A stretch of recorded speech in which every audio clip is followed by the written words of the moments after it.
Good evening, everyone, and welcome to the Rohnert Park City Council meeting of the 8th of July. My name is Gerard Giudice. I'm your current mayor. Can we please start with a roll call vote, please? Councilmember Adams? Here. Councilmember Elwer? Here. Councilmember Rodriguez is absent. Vice Mayor Sanborn? Here. Mayor Giudice? Present. Thank you. Okay, would you please rise as we do the acknowledgement of the land and the Pledge of Allegiance? Mr. Mayor, may I speak on item 2, please? 2? Sure, go. Thank you, sir. Appreciate it. For the benefit of the George Barrett. I have no idea. Is the mic on? Again. Hold it down. You got it. It's on. It's on. Don, thank you. My name is George Barrett. I'm a former city councilman in the city of Cotati, and I've sued the city of Cotati in recent years, not once, but twice, and won large settlements in the city of Cotati. You can find these stories on the front page of the Press Democrat by Google. I was here weeks ago trying to speak on this matter. By law, by the Brown Act, each and every item on the agenda should be opened up to the public before or during the deliberation of the item for public comment. At that time, the mayor refused to allow me to speak, told me to sit down, and also instructed I fill out a speaker card. Had it not been for the city attorney that came to his rescue and schooled him on the law, she cured and corrected the violation and allowed me to speak. I've come back since and just asked for a simple apology so that we could shake hands as men and restore the faith in the city council and their reputation, but that apology has been not forthcoming. And I'd like to say to the city council members, especially the women who should have been particularly insulted by the abrasiveness of the mayor not to apologize, who made you guys look very foolish, that the fact that this land acknowledgement is racist, okay, it's silly, okay, it's stupid, and the fact is that it should be removed. Now, the city of Cotati has already removed this from their agenda. They have removed it from the agenda because it is silly and it's racist, okay? But I would mention to the rest of the city council, the mayor should be admonished here. If he can't come forward and apologize like a man and restore faith in this body, should be admonished or maybe even censured, okay? And I would think more highly of the city council members that whenever you're in view of such toxic masculinity in your presence, you need to rise up, not only as human beings, but as feminists and so forth, and as city leaders. Now, I'm going to ask one more time for an apology to the city council, an apology to the members of the public, that you either ignored the law, you did not know the law, or you didn't care enough and you tried to bully me to think that I was wrong on the law. And I was very forthcoming in correcting you, and you still cannot rise up as a city leader and apologize. But I have faith in you, sir. I will stand in this audience and I will shake your hand anytime and go forward to lead this city towards a better day when you're ready, sir. Would anyone else like to speak on this item? Okay, seeing none, we'll close that public comment and we'll stand again, and I'll read the land acknowledgement proudly. The city of Rohnert Park acknowledges indigenous peoples are the traditional stewards of the land. Let it be acknowledged that the city of Rohnert Park is located within the traditional homelands of the Federated Indians of Great and Rancheria, comprised of Coast Miwok and Southern Pomo peoples. Would you please join me in the salute to the flag?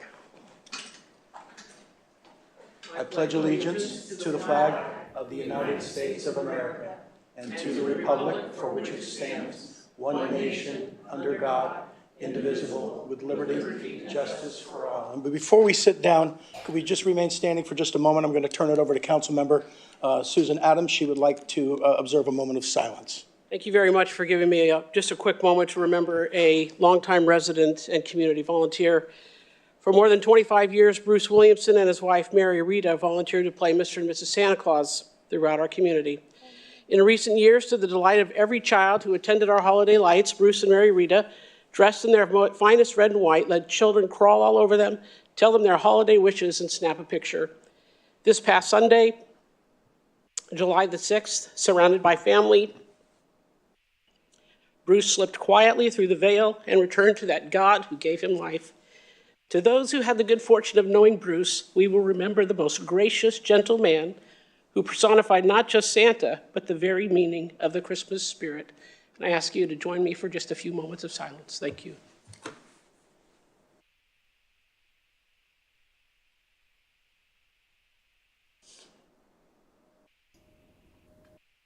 Thank you very much.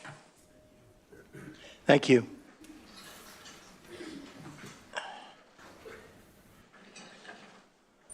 And thank you, Councilmember Adams.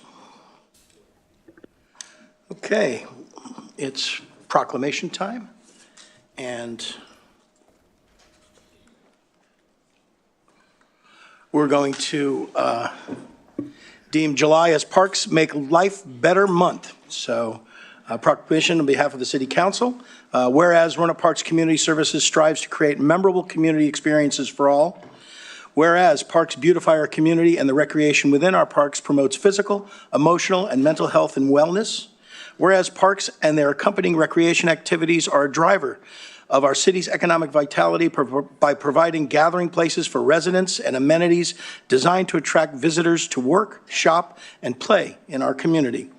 Whereas parks and recreation foster social cohesiveness by ensuring all residents, regardless of their background or circumstances, have access to its benefits. Whereas parks and recreation support social, intellectual, physical, and emotional growth in people of all ages and abilities. Whereas parks and recreation sustains and stewards our natural resources by protecting habitat and open space, connecting people to nature, and promoting the ecological function of parkland. Now, therefore, let it be proclaimed that I, Gerard Giudice, as mayor, and on behalf of the City Council, do hereby proclaim July as Parks Make Life Better Month in the city of Rohnert Park. I encourage all residents to recognize the importance of our local parks, trails, open spaces, and facilities for the health, wellness, development, inspiration, and safety of every member of our community.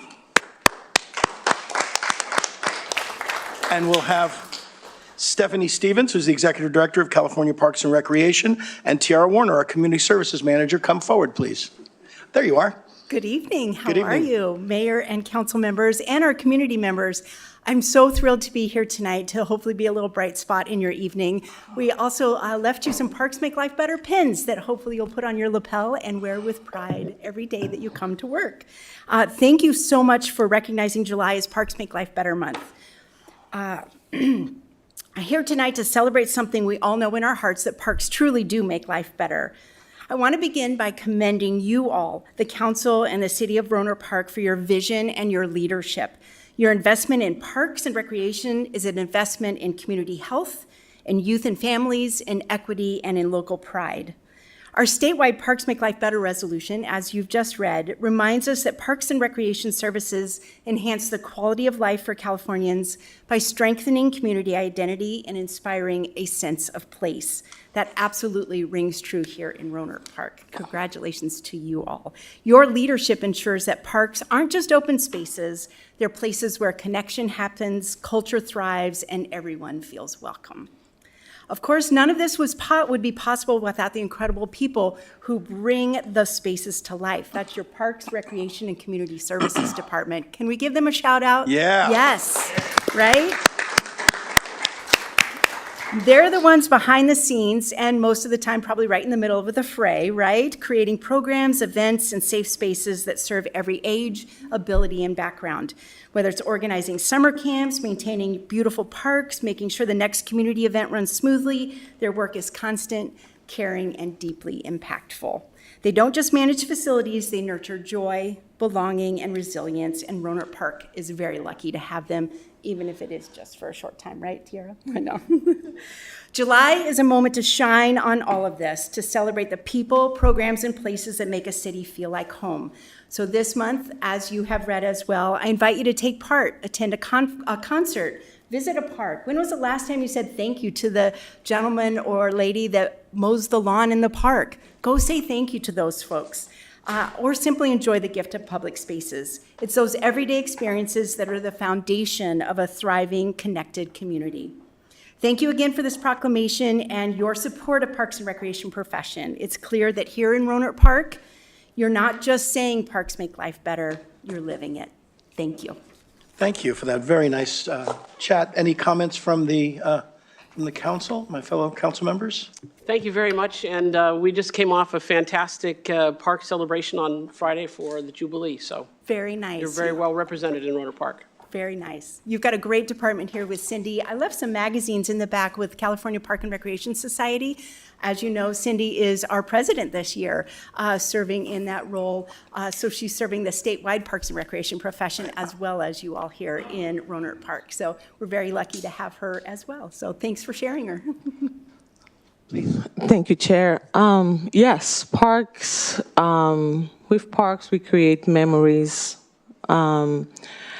As a first-time mom, long time ago, I didn't know how to speak English, but I spent a lot of time in parks, and I was able to meet new people that were very patient with me, even though they didn't understand what I was trying to say. But it brings a sense of community and really, overwhelmingly being loved and creates that space, that safe space. I want to turn a little bit to Tiara, and I know she's always in the back.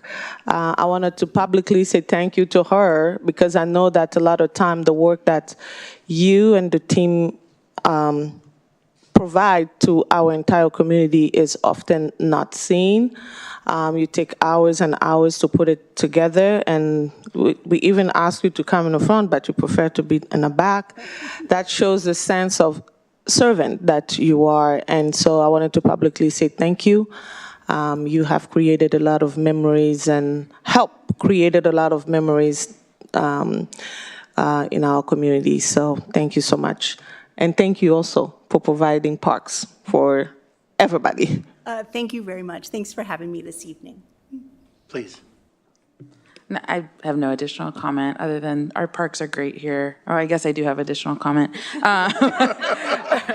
Our parks are great, and the team that we have to maintain them and to add more to them and highlight them is incredible.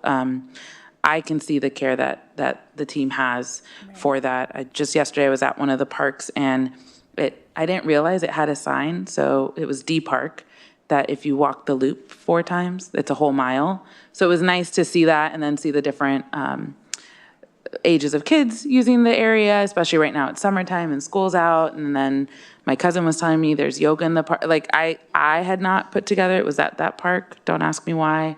But just being able to have that access and know that it's walkable and that our city was built that way, but that we maintain it and that we keep it that way and that we are birthday parties and celebrations are happening in our parks and yoga is happening in our parks and exercise and community is happening is an incredible thing that can't be done without the dedication of staff. So thank you. Beautiful words being said right here. Thank you. Please. My council members have articulated it perfectly. I do want to echo the sentiment of our staff taking care of our city parks. They just show such a sense of pride, and it's really valued. And those spaces are critical for us to be able to engage with our community. Yeah. And I'm very happy. My daughter's old enough now that I can say, get on your bike and go to the park. And she does. And I think it helps her have that sense of independence, too. So we're just so grateful. Thank you. Yeah, Rohnert Park is all about the parks, right? Whether you're playing pickleball or whether you're swimming over in B Park or just whatever you're doing. Exactly. It's such a hub, it's such a meeting place from everything from town hall meetings that we've had in K Park to, to birthdays and baby showers and just everything that, that was mentioned here before. So thank you very much. We'd like to get Tiara to come up front, and we'd like to get you to come up front. We're going to take a picture. And anybody who's with the community services team, if I can't see you, please come on up front too.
Okay, next up, Mr. Kevin King. He's going to tell us all about our new website. We're going to take a tour.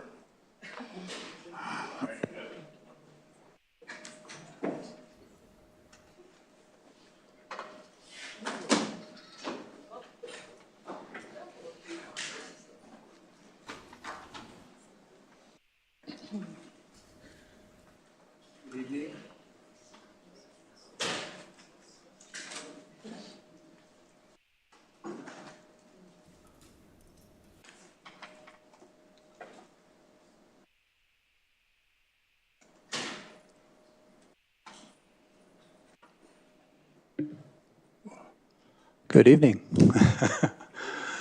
Oh, hold on. I got to make sure I'm on the right one. Yeah, you're looking at the right window. Okay. Good evening, Mayor Judy Shea, Vice Mayor Sanborn, Council Members Adams. I apologize, Elward and Rodriguez. I've been staring at this website so long, I've kind of wiped my memory of everything at this point.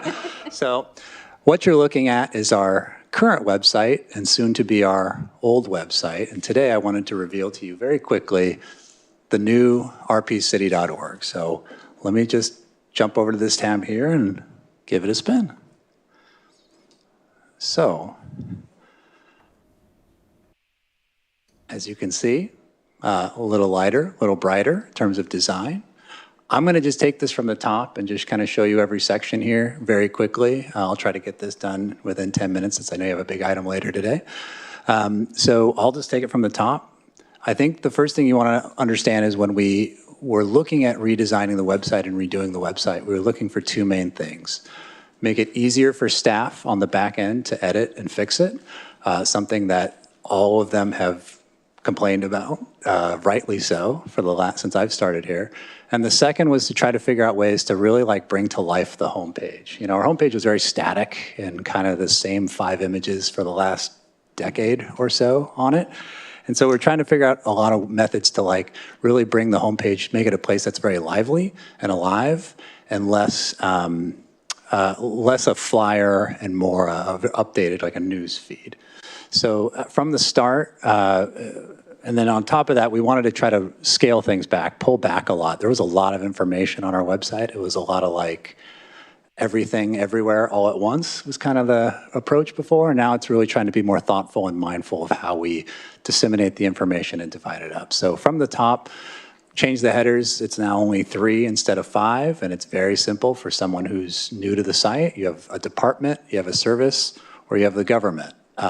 So most of our stuff's very scaled back and simplified. So most cities are basically those 3 sections. So we decided to group them that way in terms of our headers. Next up here is just the main homepage header.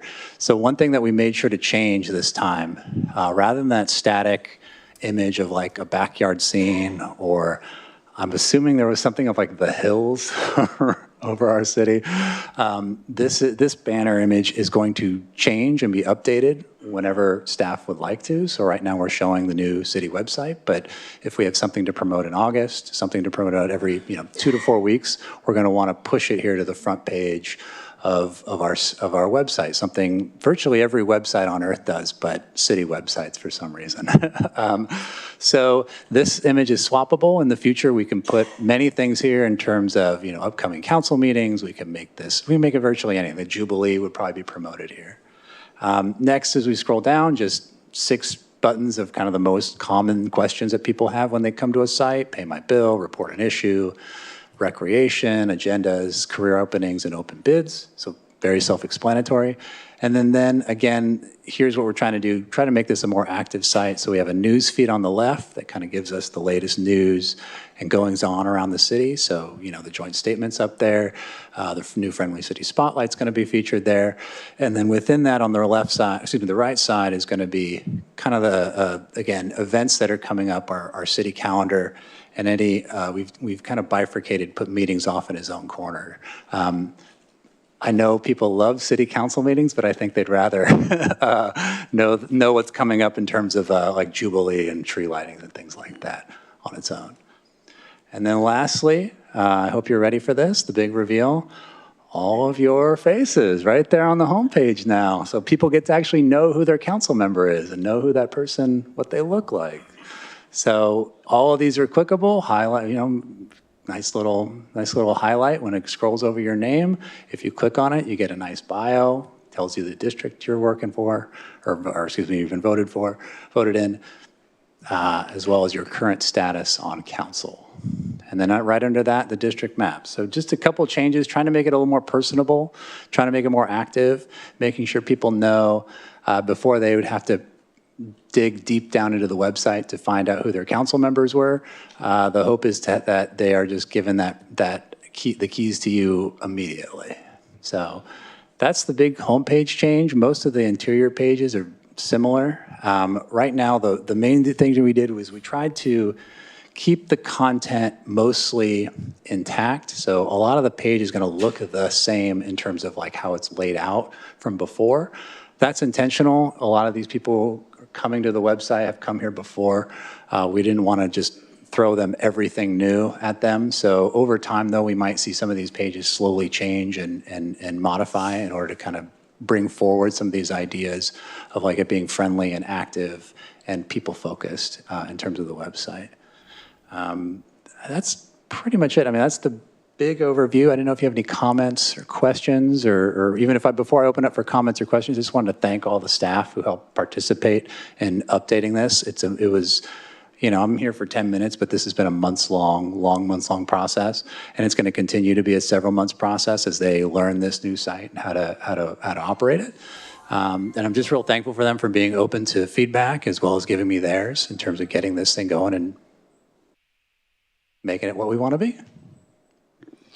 Okay, thank you, Kevin. How about some comments or questions from council members? Councilmember Adams? I like the new look. Thank you. Good job. One of the things, I don't know if you can maybe just a quick show us, like, sometimes when you search for something, it didn't seem as intuitive, maybe. Are you going to do something with that as well eventually? Yeah, so there's actually 4 top options at that top menu there. So Right. like I said, trying to, like, for example, you're talking about intuitive. This is a lot of things to choose from. It's a lot. Right. And so the intuitiveness of it is to try to make it a little bit pulled back so that people are kind of just, you basically got to give people a fork in a website rather than 30 fingers to choose from. So that's what we've been trying to think about as we redesigned it, is like, where can we put these forks where people only have 1 or 2 options rather than 100? And so some of that is with the menus, how we're designing those. If people get stuck, there's just a search bar here at the very top of everything, and it's purposely highlighted so people can just immediately jump to it if they have a specific document or thing in mind that they're looking for. Good job, thank you. Councilmember? Thank you, Mayor. I love the website, especially if you are someone that is not, what they call it, tech savvy. This make it so easy to find, and I can say pay my bill, because a lot of time I get calls from constituents like, well, I can't find where I can pay the bill. You said that it's online, but I can't find it. This is really cool. I like it. That will help a lot of our constituents to be able to get to each item that they're looking for, and also to see who are the elected official, because a lot of time, a lot of them don't know who we are. And to put the face to the names, that is a good thing. Thank you. Councilmember Rodriguez? I think it looks great. It's a lot more visible as well. Not the tiny, tiny font that can make it difficult for folks to kind of see and deal with. How does it look on mobile devices? Because sometimes, right, our desktop doesn't translate nicely into mobile. So it'll look, it's an approximate, but this is roughly what it'll look like. And you'll probably be able to see the image a little bit more. But mostly it just arranges everything in a nice column all the way down. It'll show you side by side, but actually on a mobile phone, you'll be a single file. So that's every page is that way. It pretty much just takes all the content, puts it into a single column, and Perfect. kind of nice, yeah. I think it's great, and I really appreciate the icons. I know for myself, it's like, oh, pay my bill. I don't have to click through 5 million things, or career openings. We have a few right now. If people are interested, that'll be right there and easier for them to find instead of trying to scroll down and is it about us, contact us, it's just right there. So this is, and the transparency of the open RFQs, RFPs as well. I think this is great, and I appreciate all the work put into it and the collaboration that it took for it, because it's a heavy lift. So I think it looks really good. So thank you. Thank you. Vice Mayor? It's beautiful, and I appreciate the buttons. I think that is a much more intuitive, user-friendly thing. I'm seeing that you can select your language, so I'm assuming you can translate as needed, which is groovy. That's great. Yeah. That's great.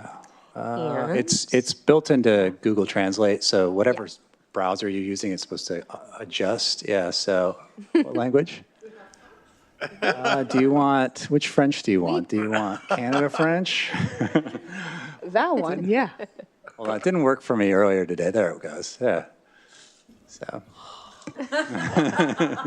That is You awesome. made one council member very happy. I think you just gave a great example of what user-friendly looks like.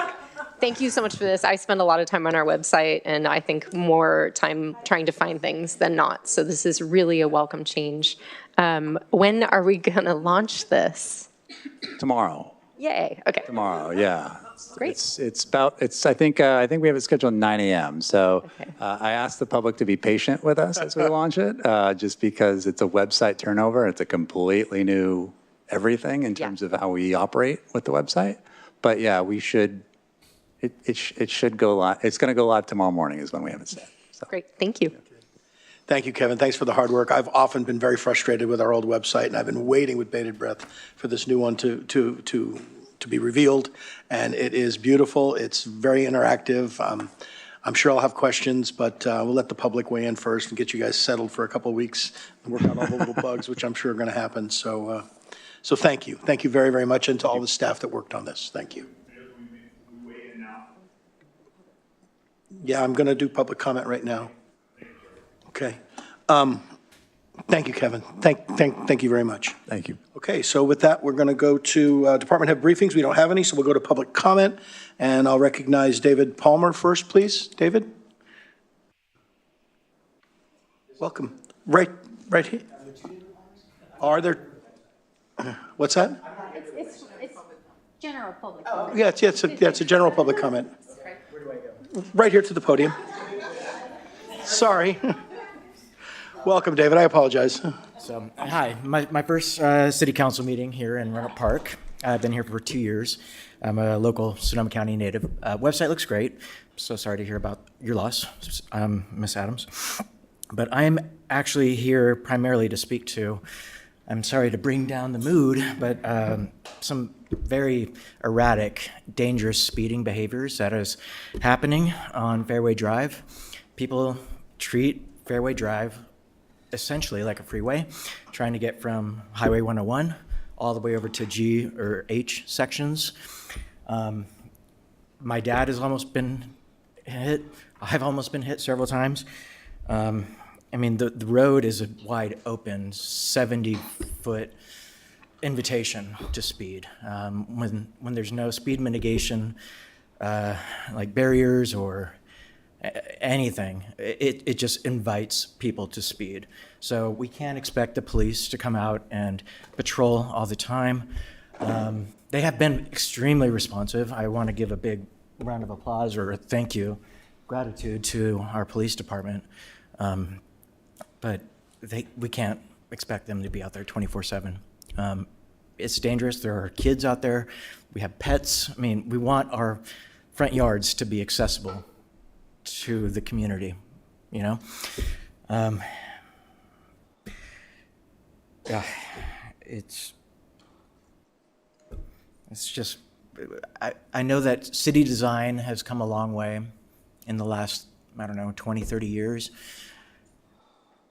We can take a look at what San Diego's doing, San Francisco, other cities that have taken big, wide boulevards and given them a road diet to slow down speeds and encourage active transportation. There's a lot we could do. We could elevate our crosswalks so that they're continuous to be, at the same level as sidewalks. Speed bumps, speed humps.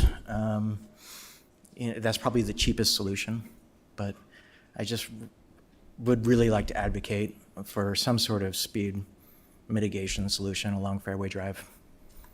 I yield my time. Thank you. Thank you. Peter Alexander?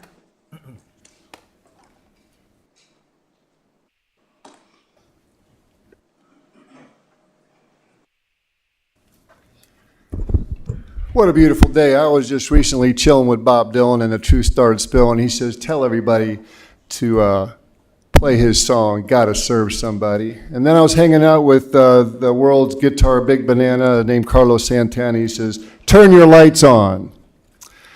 And I was watching Forrest Gump, and my favorite scene was at the end, where, I don't know if you ever saw Forrest Gump, but he's at the end on the boat with Lieutenant Dan, and Lieutenant Dan is all angry about a bunch of stuff, and he's swearing at God and pumping his fist, and then all of a sudden Forrest says, and then God showed up.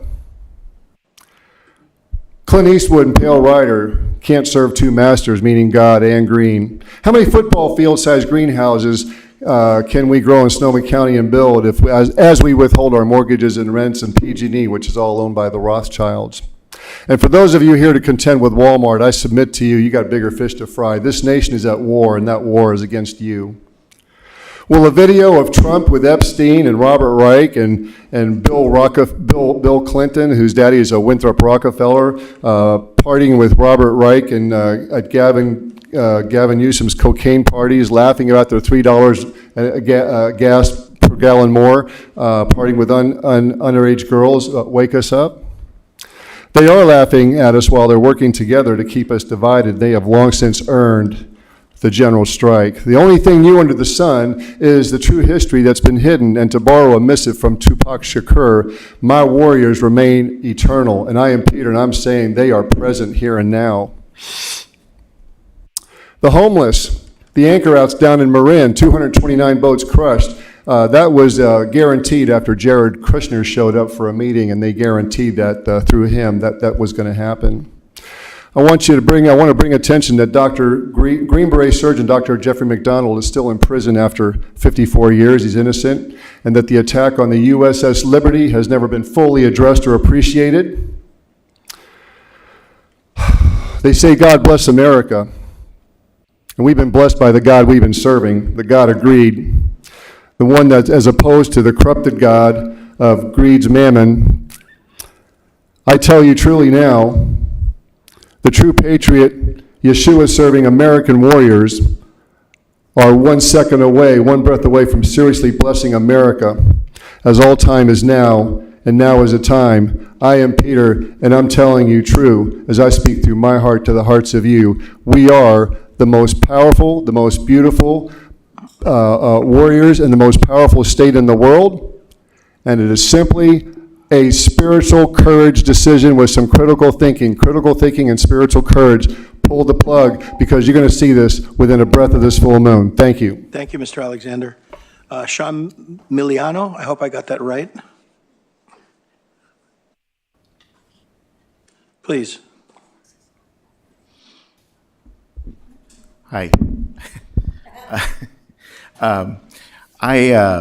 To give you a little background of me, I live off of Fairway Drive as well, and I want to speak to that as well. And I graduated from Rancho Cotati High School over 3 decades ago. My only girlfriend in high school lived off of Fairway Drive, so I bring that up because I'm familiar with the road that I live on now. And my neighbor mentioned we have a problem with speed on that road. The cops have been really good. I went to the police department, showed them video footage of what's going on. People are going through the gears down that road. There's kids. My parents live on that road. when you're going 25 miles an hour, which is supposed to be what you're supposed to be going, people will literally go around you because they want to speed. So it's a big problem. My parents have almost gotten hit on that road. Need some help on that road. Mentioned some traffic mitigation of some sorts. I'm any kind of possibilities I'm up for, speed bumps or whatever. I don't expect the cops to cure this problem. They've been awesome. They have patrolled it, but they can only patrol so much. So, need some help. Thank you. Thank you. Barbara Basham, and then George Barrich, please.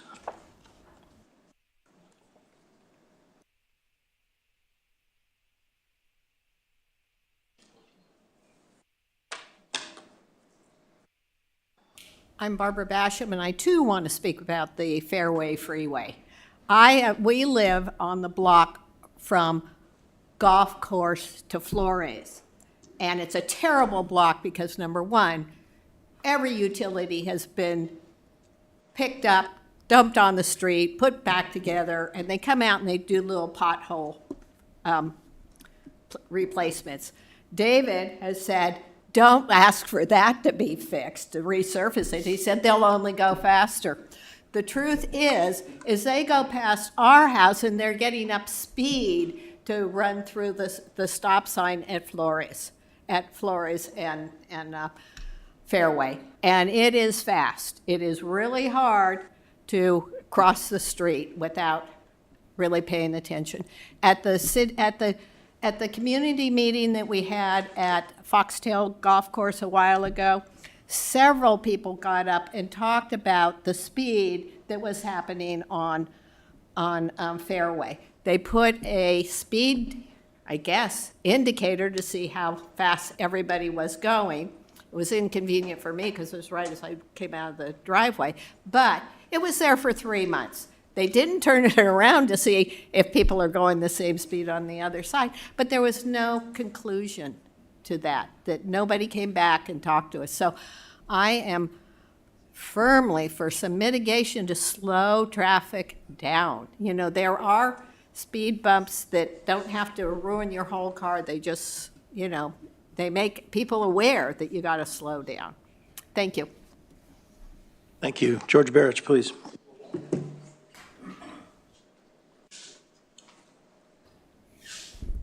Thank you, Mayor. Regarding the update of the city's website, am I the only member of the public that is curious to know how much? I'd like the web designer maybe to come up and address that issue. It's very a special issue to my heart. Our website in Cotati goes back some 30 years, and I've seen it updated, I think, 6 times by 6 different contractors over the years. I've sat through all the dog and pony shows about how the website was going to be upgraded and how it was going to be changed and so forth. And we must have spent over 6 different revisions, close to $1 million. It's a lot of money. It's a lot of tech money. And it was particularly disturbing when some of us who have web design backgrounds, there's a lot of talent in Rohnert Park and Cotati when it comes to web design, when volunteers were shunned and told, we don't want your help, when they spent that kind of money on outside contractors. So you guys might know the number, but I think the public would like to know the number. Can we get a minute for the consultant to come up and give us that number?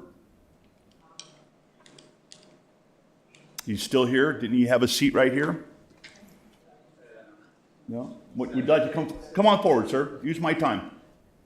Come on. Thank you, sir. No, we don't. Kevin, we're not going to bring you back up. Sorry. Thank you. Thank you, Mayor. No number, sir? Please go ahead and finish your comment, Mr. Barrich. No number, sir? My say question we're stands. gonna get- On behalf of the citizenry, I think it's a worthy question. I know the council cannot answer when citizens are up here asking, but it's an important question. I think you just overlooked adding that to your report. Mayor, if I may, Please. One of the great things about how government does business is basically all of the processes that involve the procurement of a professional services contract, which is what the city website update was, is we did release a request for qualifications for proposals so that we could do this update. And in fact, to roll out the new website, we are planning on issuing a press release, and we will make sure that it is included. Absolutely. It is important that our residents know how much it costs to produce a website. Now, I must say that we have, in fact, and I know, the public comment that was provided, we definitely have a lot of talent here. So I really commend Kevin. He is very good in terms of communications, has taken the lead in this project, along with other members of our staff. There is a heavy lift on staff as well to do a website update, not only the consultants. So definitely we can provide the number, but I can assure you that is not $1 million. That is not the cost of this updated website, but we will make sure that it is provided for the public. Thank you. Thank you. We'll move on to the consent calendar. Do any of my council members need to make a comment, or? I'd like to make a motion that we move the consent calendar forward. Does that have a second? I second that. Okay, any discussion? Seeing none, we'll do a vote of affirmation. All those in favor, please say aye. Aye. Any opposed? Seeing none, the motion carries 5-0. Okay. We'll now move on to the meat of the meeting. Okay, we're going to conduct a public hearing to consider an appeal of the Planning Commission's approval of a conditional use permit amendment for an interior expansion of the Walmart neighborhood market at 901 Golf Course Drive. First, we're going to have the city staff, and welcome to Ali Giudice and Christina Radcliffe, welcome, present their report. Then council members can ask staff questions. Then I will open up the public hearing, and then the appellant has 5 minutes. So hopefully Bess McKay is here, and they'll have 5 minutes for initial comments and testimony. Then the applicant, Walmart, which I'm sure is here too, will have 5 minutes, and then the public will be invited to make comment. And we do have a Spanish-speaking interpreter here, and we'll call on that individual first because they've requested that we have an interpreter here. So with that, please, Ali, go right ahead and kick off your report. Thank you. Good evening, Mayor and council members. I'm Ali Giudice. I'm the Director of Development Services to provide the presentation for tonight. Before I get into the appeal, I just want to give you a little bit of background.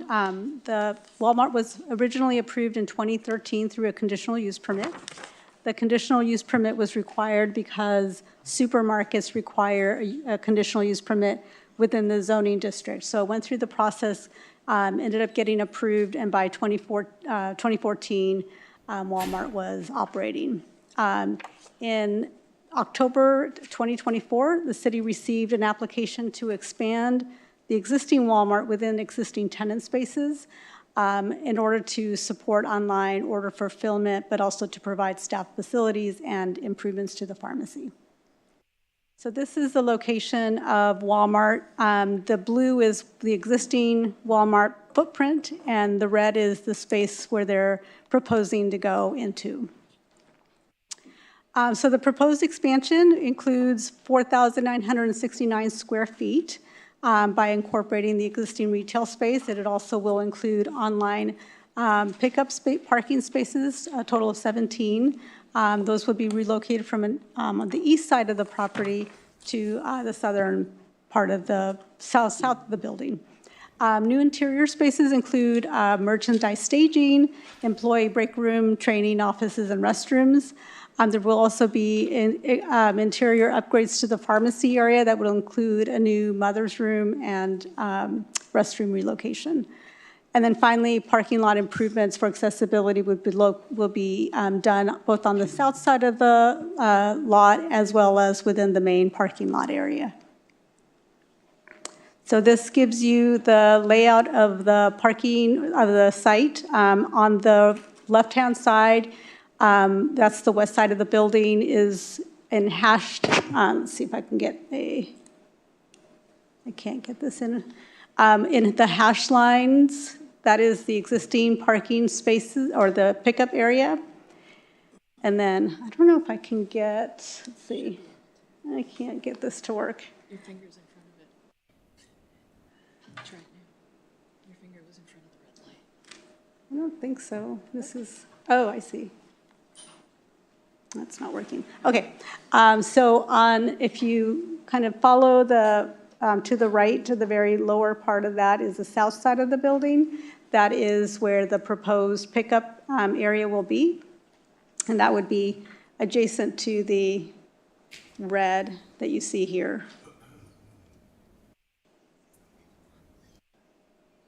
This slide shows the circulation plan with the red demonstrating the truck route from golf course through the project site and Out Country Club, and then the blue showing the circulation for the online order pickup, directing the pickup area to the south of the property. Thank you. Just a second, Ally. So I did blow this up for the council members to take a look at, so it was a little bit easier to read because that was really hard. Okay. So just, Okay. yeah, if you're wondering why we're following along, that's what we're doing. Great. Let me know if you need me to kind of slow down through. Okay. Okay, so the Planning Commission held a public hearing on May 8th. Prior to the hearing, staff delivered over 600 notices to property owners, residents, homeowners association, and business owners that were located within 300 feet of the project site. The Planning Commission heard 8 speakers, 4 were in favor and 4 were opposed. The key items identified in favor of the proposed project included improvements to convenience, improvements to safety, and then site activation to that southern area. And then key opposition comments included an impacts related to noise, traffic, the location of the pickup, and then general compliance history of Walmart. The Planning Commission took action that night and approved the CUP amendment with a 4-to-1 vote. The Planning Commission added a delivery hour restriction that reduced the hours for delivery, and that is included in the conditions of approval. Commissioners did comment and provided some recommendations to the Walmart representatives, including asking them to make an effort to do some community outreach and engagement, take ownership of the operation and to make sure that they are in compliance with conditions of approval, and then just recognizing the proximity of the residential area adjacent to them and to be respectful. So on May 14th, the city received an appeal to the Planning Commission's approval. And I'm going to go through each of the bases of the appeal. Pardon me, I'm going to do some reading, but I think it's important to understand the basis of the appeal that was filed as well as staff's response. So I'll start with basis of appeal number 1, a general objection to the project. Staff's analysis and responses that the appellant did not provide any specific concerns about the objection to the project, but this does not constitute a basis for overturning the Planning Commission's decision. Basis of the appeal number 2 is related to concerns about existing conditions. The appellant did not describe any existing conditions with which the appellant and neighbors have concerns. This does not constitute a basis for overturning the Planning Commission's decision. Basis of appeal number 3 is related to concerns about the quality of the environment. The appellant does not, staff responses, the appellant did not describe any quality of environment concerns regarding to the project, and this does not constitute a basis to overturn the Planning Commission's decision. Basis of appeal number 4, this is related to pedestrian safety. The appellant did not raise specific pedestrian safety concerns.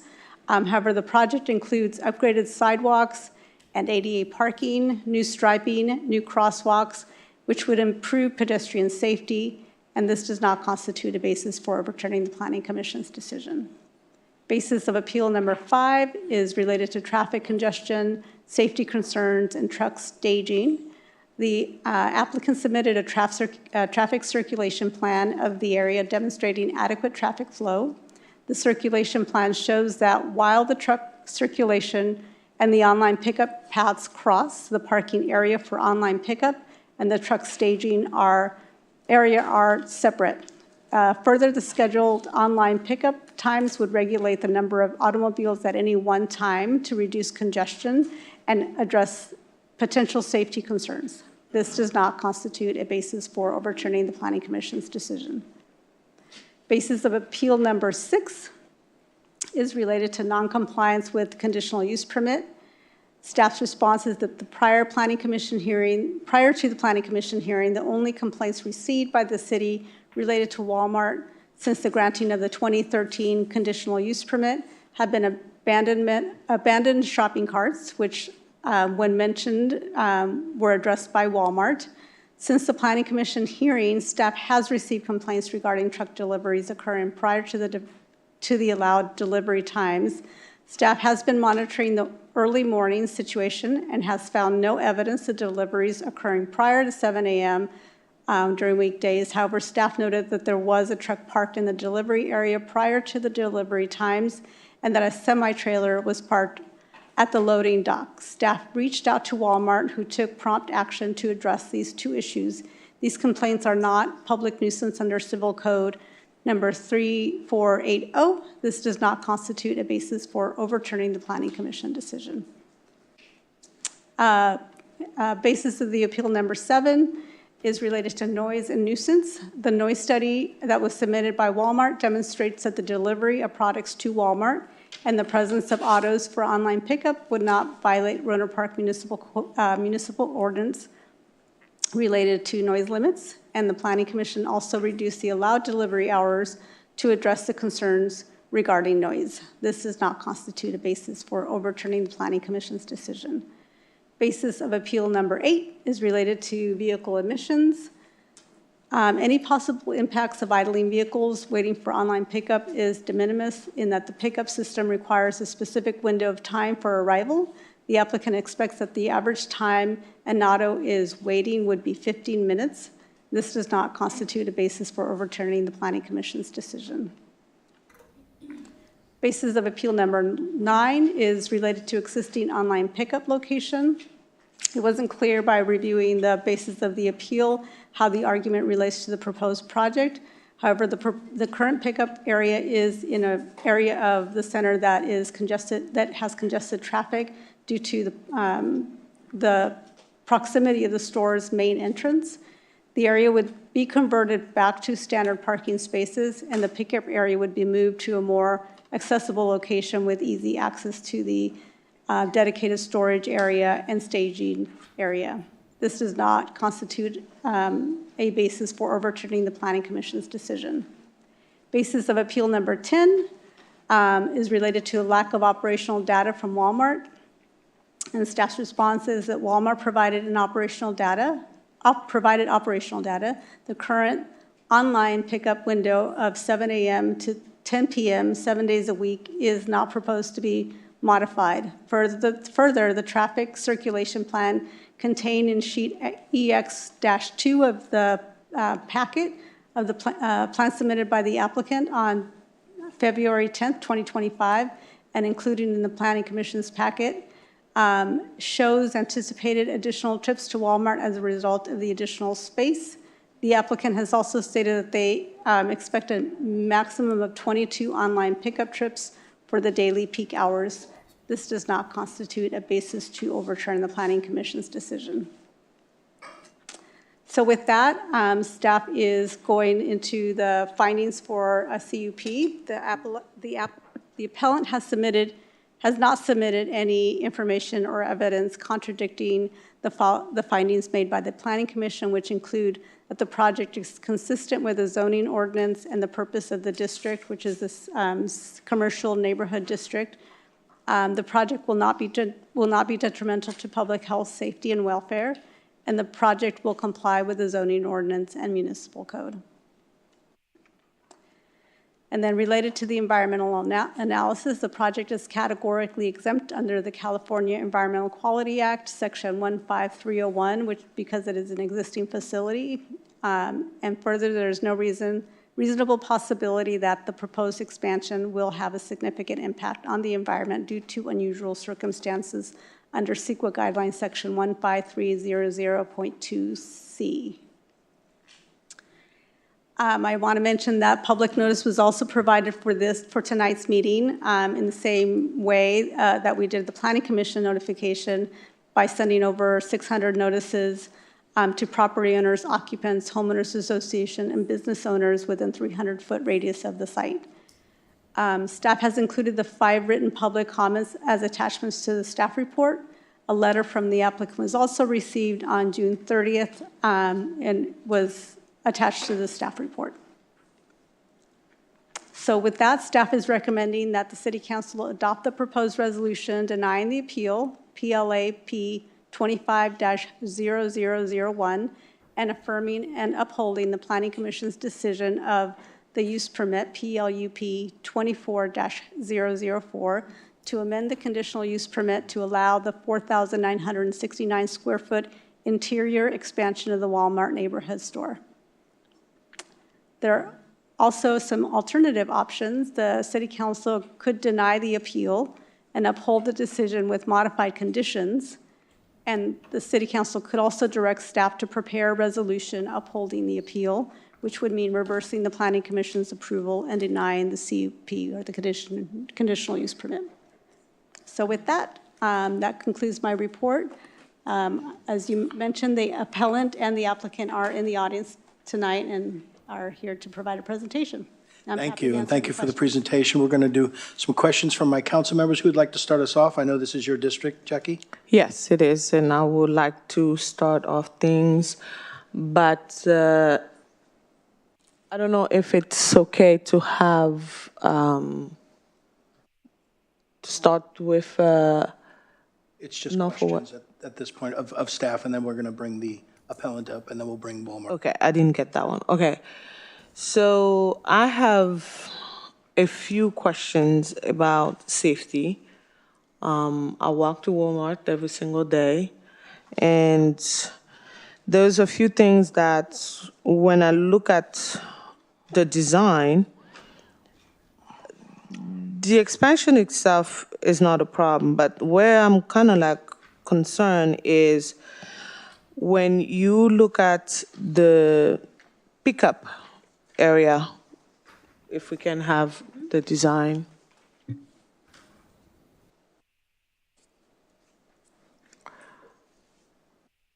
Okay. So the current pickup is on the west side of the building. And that area, when you look at it, it doesn't have, you know, there's no housing over there, and it's in a safer side, if I can say. But then if you look at the proposed pickup area, we will have trucks going through there and cars. So we have semi-trucks. I've had one of my friend, kid, killed by a semi-truck. So I feel terrified to let my children to go pick up something there when a semi-truck might go by there. So I have a safety concern. I don't know if you guys have thought about it truly. So, yeah, so the existing conditions are that Walmart does have the delivery loading and unloading areas in the rear of the property. So the current traffic route is an existing condition. Yes, but we will be adding the pickup area. We will be moving the pickup area from the west side to the back of the store, where we will be doing possibly semi-truck will be coming, loading and unloading. Some of them will be staging right there for a while until, of course, the workers come and get whatever they need. So how, I'm just terrified because I can just see something happen there that it wasn't thought about. So how are we gonna reconcile those two and put me at peace? Because I know a lot of times, sometimes my kids will be like, oh, I ordered something, I'm gonna go and pick it up. The teenagers, they don't really think the way we do, and so accident happens. So how are we gonna make sure that that area will be safe? Because right now, nobody park there. Nobody park there. It's either the people that work there that park there, but usually it's empty, and it makes sense because they have truck coming in and out.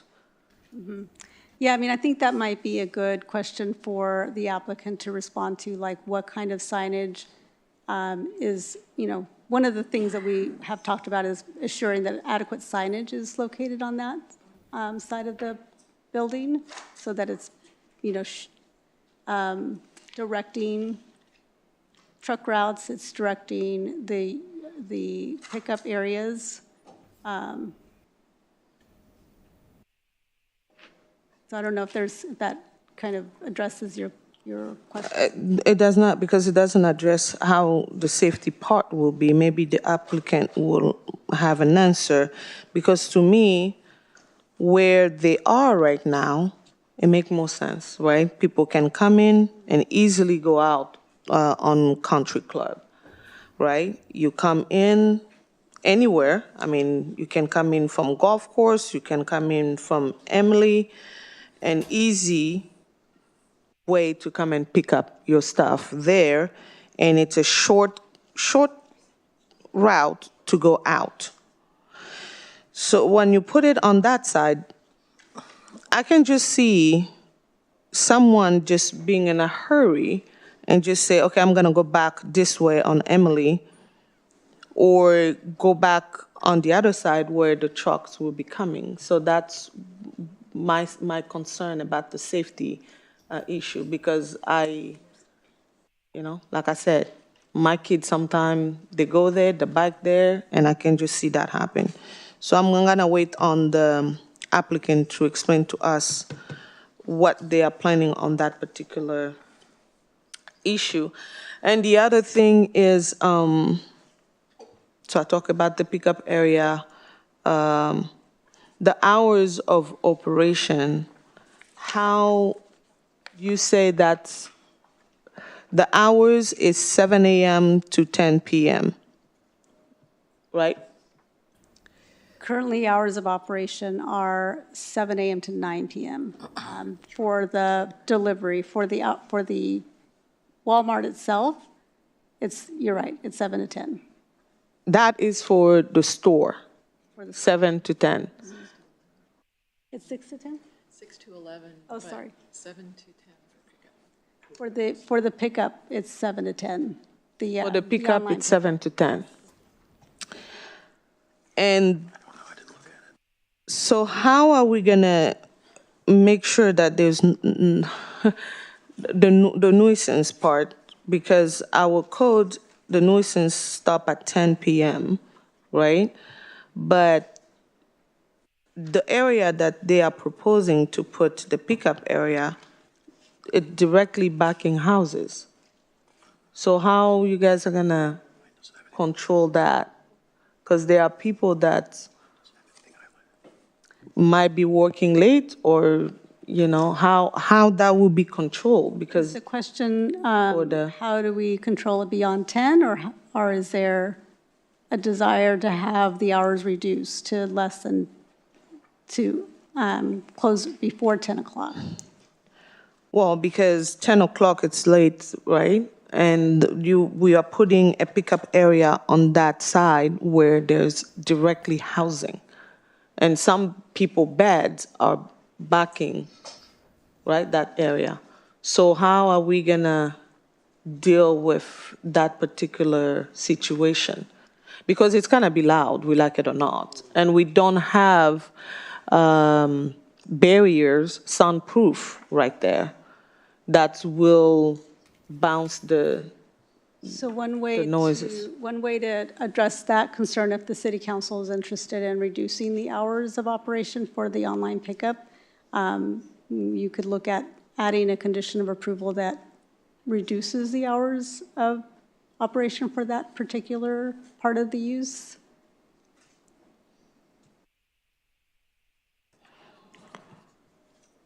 Okay.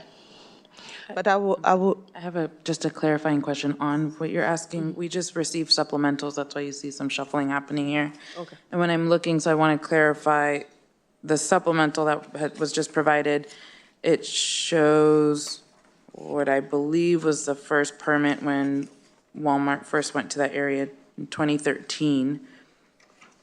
Item 4 on there says, all truck deliveries and truck access to the rear of the supermarket shall be restricted to the hours of 7 a.m. and 9 p.m. But you just confirmed it's until 10 p.m.? Was that correct? No, there's two different things. So the truck delivery is no later than 9. It's the store hours are 6 to 11. 6 to 11. Okay. Okay, perfect. Just want to clarify that while we were on that. Thank you. I also want to just clarify that I do not have a copy of the stuff that was just submitted. Oh. It's right there. Thank you. We just got it too. Councilmember Elwood, would you like to ask some more questions? Yeah, so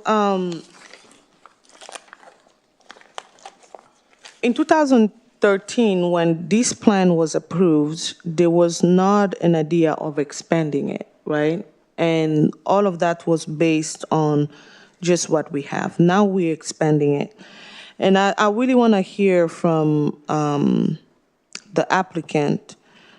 For me, safety is important. And also, I just want to make sure that if this will need to be approved today, I want to make sure to hear from them about my safety concern. We will. And right now, we're just doing questions right Okay. now. All right. All right. I will keep it for the next round. So thank you. Thank you, Mayor. Please, who would like to go next? I'll go next, just because it piggybacks a bit on Councilmember Elwood's concerns here. So I frequent that shopping center. I think many residents do as well. And just looking at, What was that? one's a phone, one's, What's that?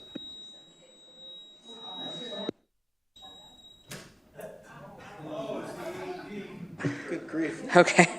Okay, we're good. False alarm. Thank goodness. No evacuations needed. So a little bit of piggybacking on Councilmember Elwood's concerns, especially of kind of the route of the deliveries and the proposed pickups. Emily Avenue, I mean, you go down one block and you've got a full school right there. And there's already a lot of traffic congestion down that area. I walk it with my nieces and nephews pretty regularly as well. Eleanor, people kind of screech to hit that stop sign there. And so if you're already looking at just the congestion of traffic, I'm concerned as well about the potential blind spots for some drivers, not just the delivery truck drivers, but anybody kind of going to that area along with the residents that, there's a pretty dense residential right next door, houses backing up. And similarly, if you have a child going to bed and there's deliveries happening and they have to be up for school starting at 8 a.m., that I can see how that can pose some frustrations. Or if you have to go to work really early in the morning and you're hearing it happen. I'm not next to an area with delivery, but the way my house is positioned, I can hear somebody, I was just sharing, something's happening down the street and it's just kind of the acoustics of the world. It sounds like they're in my driveway, so I can imagine hearing a delivery truck kind of going in and out that late, being very frustrating.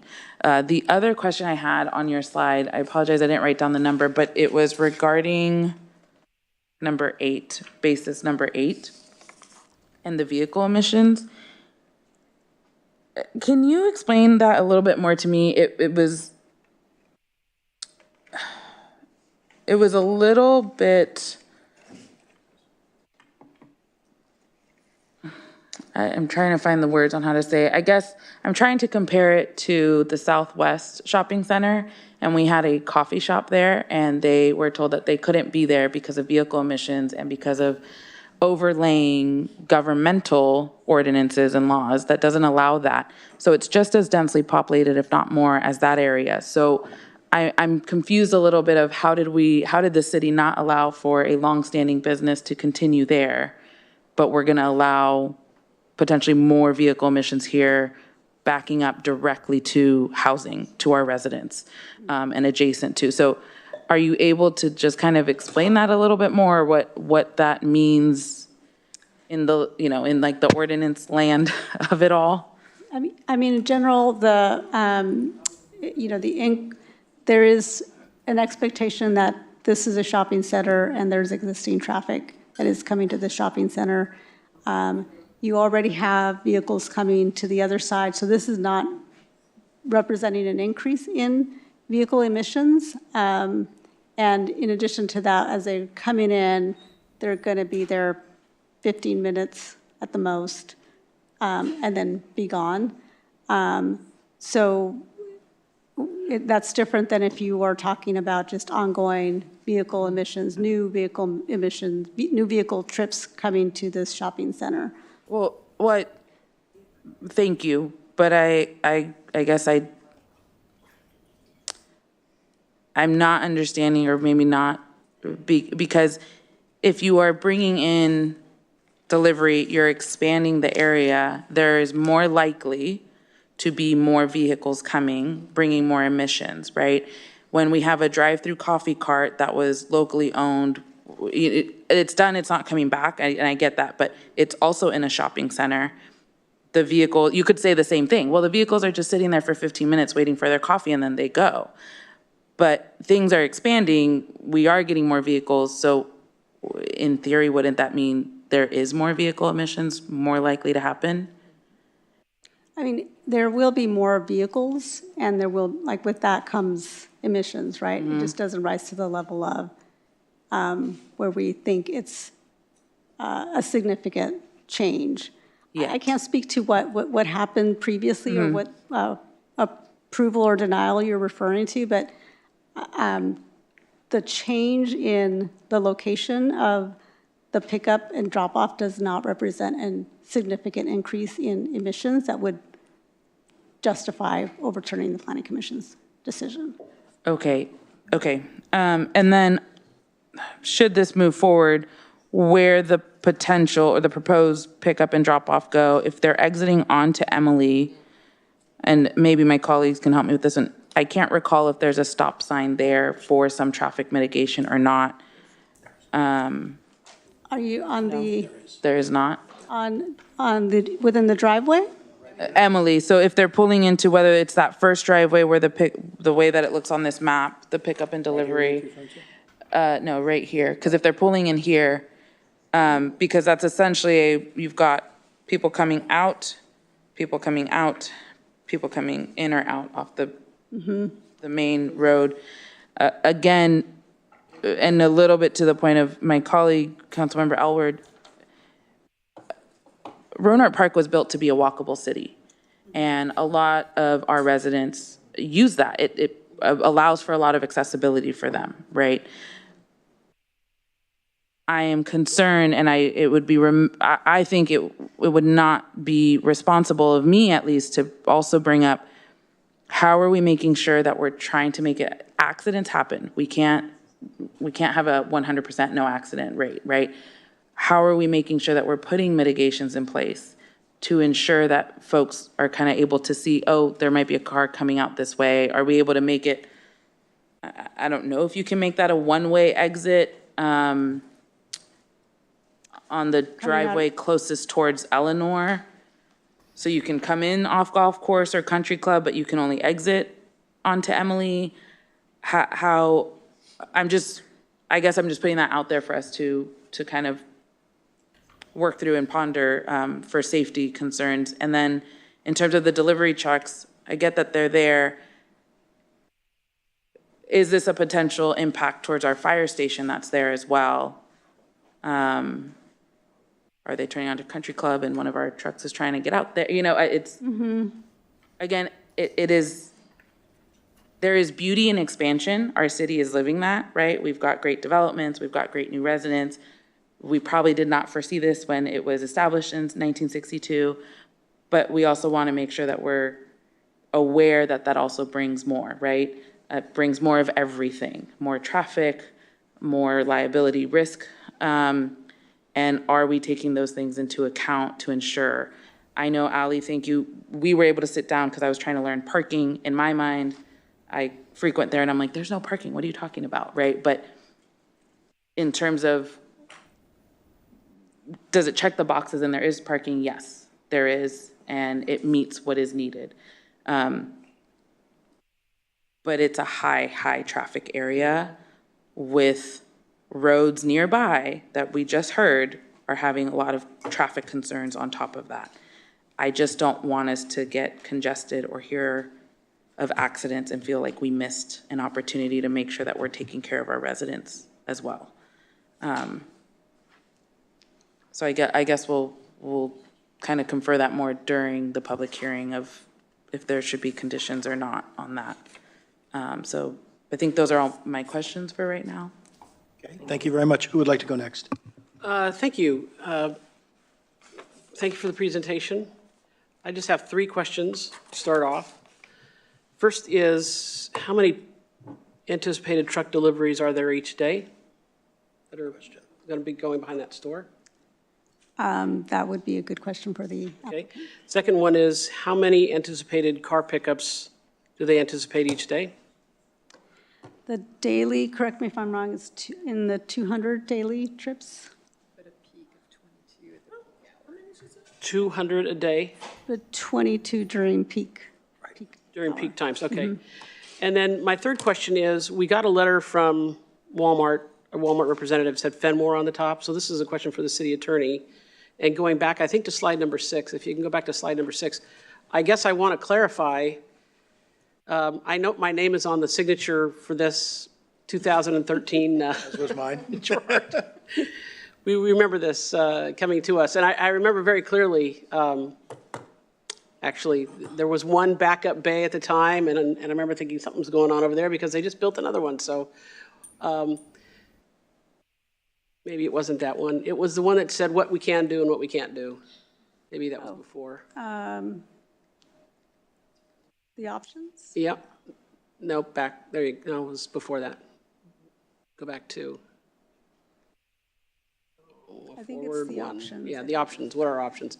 At any rate, what I want to know from the city attorney is, what is the city council's purview here tonight? What is it that we can do, and what is it that we cannot do? Because we can wave our arms and scream and yell and shout, and so can they, but when we're all through here, what do we have the right and responsibility to do? No, that's a great question. Thank you for that.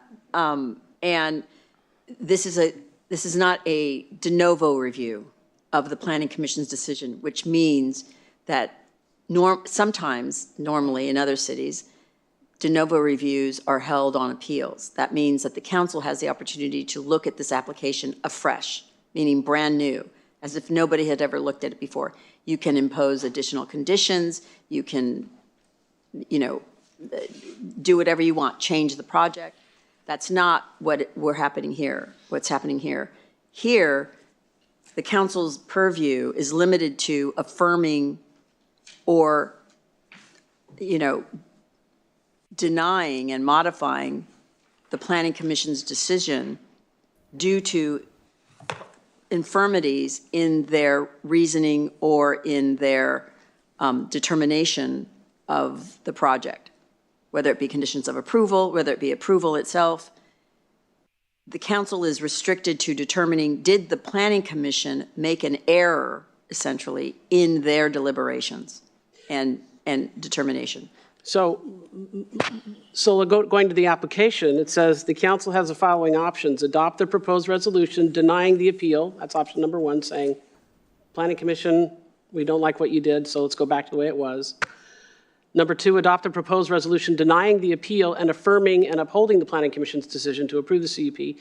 Number 3, to direct staff to prepare a resolution upholding the appeal, reversing the Planning Commission decision, and denying the CUP amendment. So in there, is there an opportunity for the City Council to say, these are parts of the Planning Commission decision that we affirm, but we're concerned about this one thing? For instance, I hear 2 people talking about safety and where the deliveries may be picked up.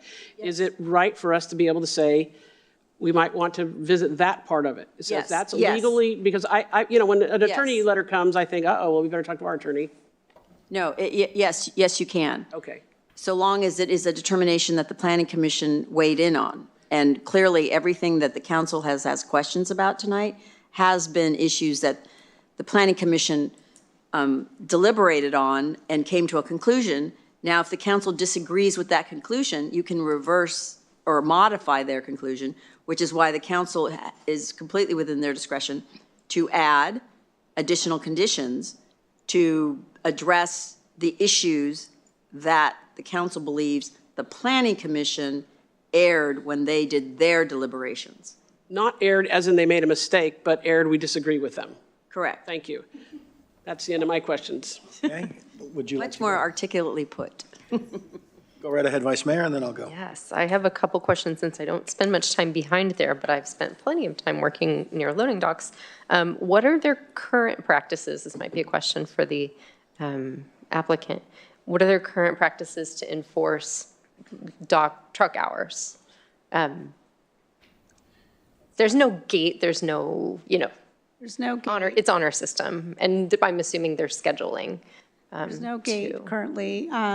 Since the Planning Commission hearing, we have received complaints, as we mentioned, and our own code enforcement staff has been communicating with the manager and their staff and the truck drivers and providing them with education on what their limitations are, because, management changes, and over time, had we heard about these concerns previously, this would have been an ongoing conversation. Hopefully, it would have been a one-time conversation. But managers do change, and that, likelihood of that change can result in, here's something again. So there's, for us, it's an ongoing conversation with Walmart management, an ongoing conversation with the truck drivers, and just, being there and really having communication with the residents to make sure that they are aware that we are here to respond. And if they have concerns, the way we find out is through their complaints. Because we don't have the ability to be out there every single day. We have been, just to check, because it's been brought to our attention, but we hear about it from the neighbors. That's how we are aware, how we become aware. I would still love to hear from the applicant about what they do in their own practices for their business to help ensure that trucks aren't lingering. I'm sure it's whenever they are available and they get to the location, that's when they're going to start to idle there. Let's see here. My other question was actually about the space that is north of the proposed expansion area. So, there's the red outlined area, and then there's 2 storefronts beyond that. Are those going to remain other storefronts? Nothing changes there? Like there's a breezeway and then there's other businesses beside those. So Walmart won't be doing anything with those if... Not in the front, not when you're on the northerly facing side. We have Patelco and the eyeglasses, the optometrist, and then there's another, the bike shop. Can we put up that map, please? I'm just sitting in my head looking at it. And esthetician services as well.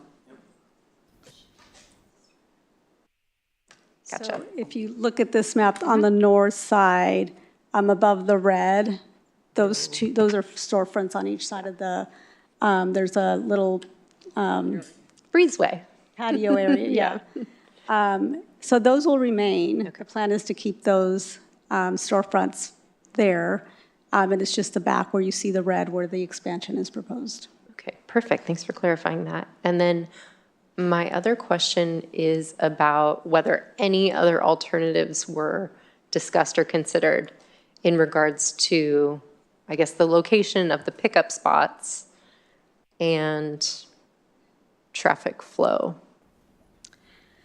We did not have those conversations with the applicant prior to the planning commission. Those were my And I don't believe the questions. planning commission, I don't recall that the planning commission had any conversation about that either. Okay. Clarifying question? Go ahead. So one first to our staff. I see that we had translation. Is that translation happening for the people that requested right now with all these questions? Or is it only happening for a portion of this whole conversation? The translation. Yeah, there's an interpreter present here. Yes, so my question, I'll ask again, my question is that translation happening now, this conversation that's happening for the No. person that requested it, or are they only getting No, a the person- portion of this The conversation? person requested interpretation only to provide public comment. She felt comfortable listening Okay. to the conversation the Okay, council's having. perfect. Okay, thank you. And then a little bit of a clarifying question when you talked about hearing kind of complaints or concerns. When we talk about code enforcement lives, for lack of a better term, in the planning department, not in our public safety department. Is that Yeah, correct? It lives in development services. Development is our services, department, okay. yeah. And I asked that for the public, and just a reminder to myself, whether it's a complaint here or somewhere else, or whatever it may be, that might be code enforcement, that if we're calling the non-emergency dispatch number, a reminder of maybe don't expect an officer to arrive, because it might be getting routed over to code enforcement to then follow up on. Is that correct? Yes, we should, that would not be considered an emergency, and the 911 should not be called if there is a vehicle there. So if it's 10 PM, do you have code enforcement on staff at 10 PM, or do? We do not. Okay, We do so not. residents could normally call non-emergency, Non-emergency and, police. or can they use the REACH app to make that complaint as well? Yes, our code enforcement staff does not work beyond 5 o'clock. I mean, they have normal business hours. Public safety is responding if they are able to, but their priority is, safety. Yeah. Emergency response. And if they're not responding, it will be because they have stuff going on. Okay. I don't know if Chief, maybe Marcel, if you could answer. So let's say I don't know these things. I call non-emergency number, 10 PM on a Saturday, right? And so does dispatch then let the developmental services know, so that come Monday morning, they're aware, hey, there was this complaint, it's a code enforcement, not a public safety, and how they can follow up? I mean, as far as when the call comes in, I don't know that necessarily at that time they would, direct it to our code enforcement. But I would assume that if it is not an area that, they respond to, that they would at least share it with the department and forward that off to the relevant department. And if that is not what is happening right now, then we should definitely make sure that, that is information that is forwarded to our, to the respective department. Okay.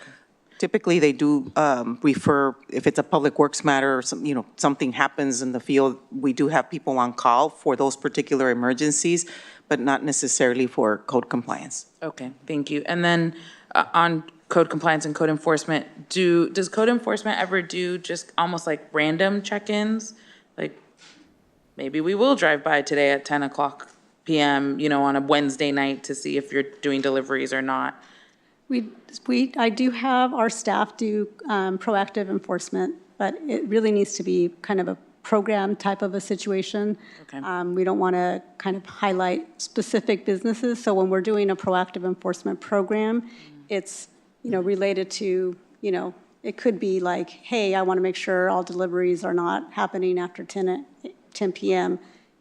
Check all the grocery stores throughout the city and make sure Yeah. that's like that sort of a thing. Yeah. But yeah, it wouldn't be like a particular business that we would target. It would be Yes. Okay. pretty wide. Okay, thank you. Thank you. So Mayor? I'm just going to ask, actually, if I could just get a chance to do, that would be great. I'm just asking some questions, and then you can tell me whether or not it should be for you or for the applicant. So once you enter the property signage, Directional signage, that would be a question of the applicant? Yes. Okay. What about signage discouraging idling cars and trucks? Is that for the applicant, or is that I for the mean, property yeah, owner? Or is there is signage currently throughout that backside on both the building, the Walmart building, and as you're entering that one lane path. Okay. But yeah, Walmart can kind of clarify where those locations are. Okay, and I was reading through some of the comments from some of the residents, and there was a concern that there is insufficient sewer capacity. We have not had sewer capacity issues. I confirmed that with our Public Works. Okay, thank you. And then the sound studies. So I'll go first to page 7 of the sound study. It looks like all the sound studies were done like in the dead of winter, like the first week of January. Do you find when you do sound studies on an annual basis, does that change with seasonality? Because maybe there's a lot more people that are going to be out and about in June than there are going to be in January, especially if it was a rainy week. I don't remember the first week in January. But is this an ongoing process, or is this just one sound study and these are the readings and we're good to go? So there is ambient noise that is measured, and then the 24-hour noise that is measured. And the purpose of that is to kind of gauge what the existing noise situation is during a certain time frame. It's good to look at the hour of the day that is noisier, if we're talking about what's happening during that time frame. And then for the 24-hour, it's going to be a 24-hour. So we didn't look at specific times of the year. Is your question, should it have been a different time of the year? Well, I'm assuming the sound study was done because the item was approaching the planning commission, so that's when they commissioned the study, but. When we are receiving information, we are asking for something that is current. So yes, it would be something current and not, a few years old, or we couldn't be asking for something in the future, for example. So there's a possibility we could revisit that. Okay. Then we'll scoot on to page 12 of the sound study, and that's a composite. And I'm just wondering, it says mechanical equipment and parking. By mechanical equipment, are you saying the trash compactor and the HVAC? And then does the parking include trucks and cars coming in and out? Is that all combined into that? Just give me 1 second so I can. That's okay. Can you point to is it in the paragraphs or, okay. Yeah, page 12 of the Kimley Horn study.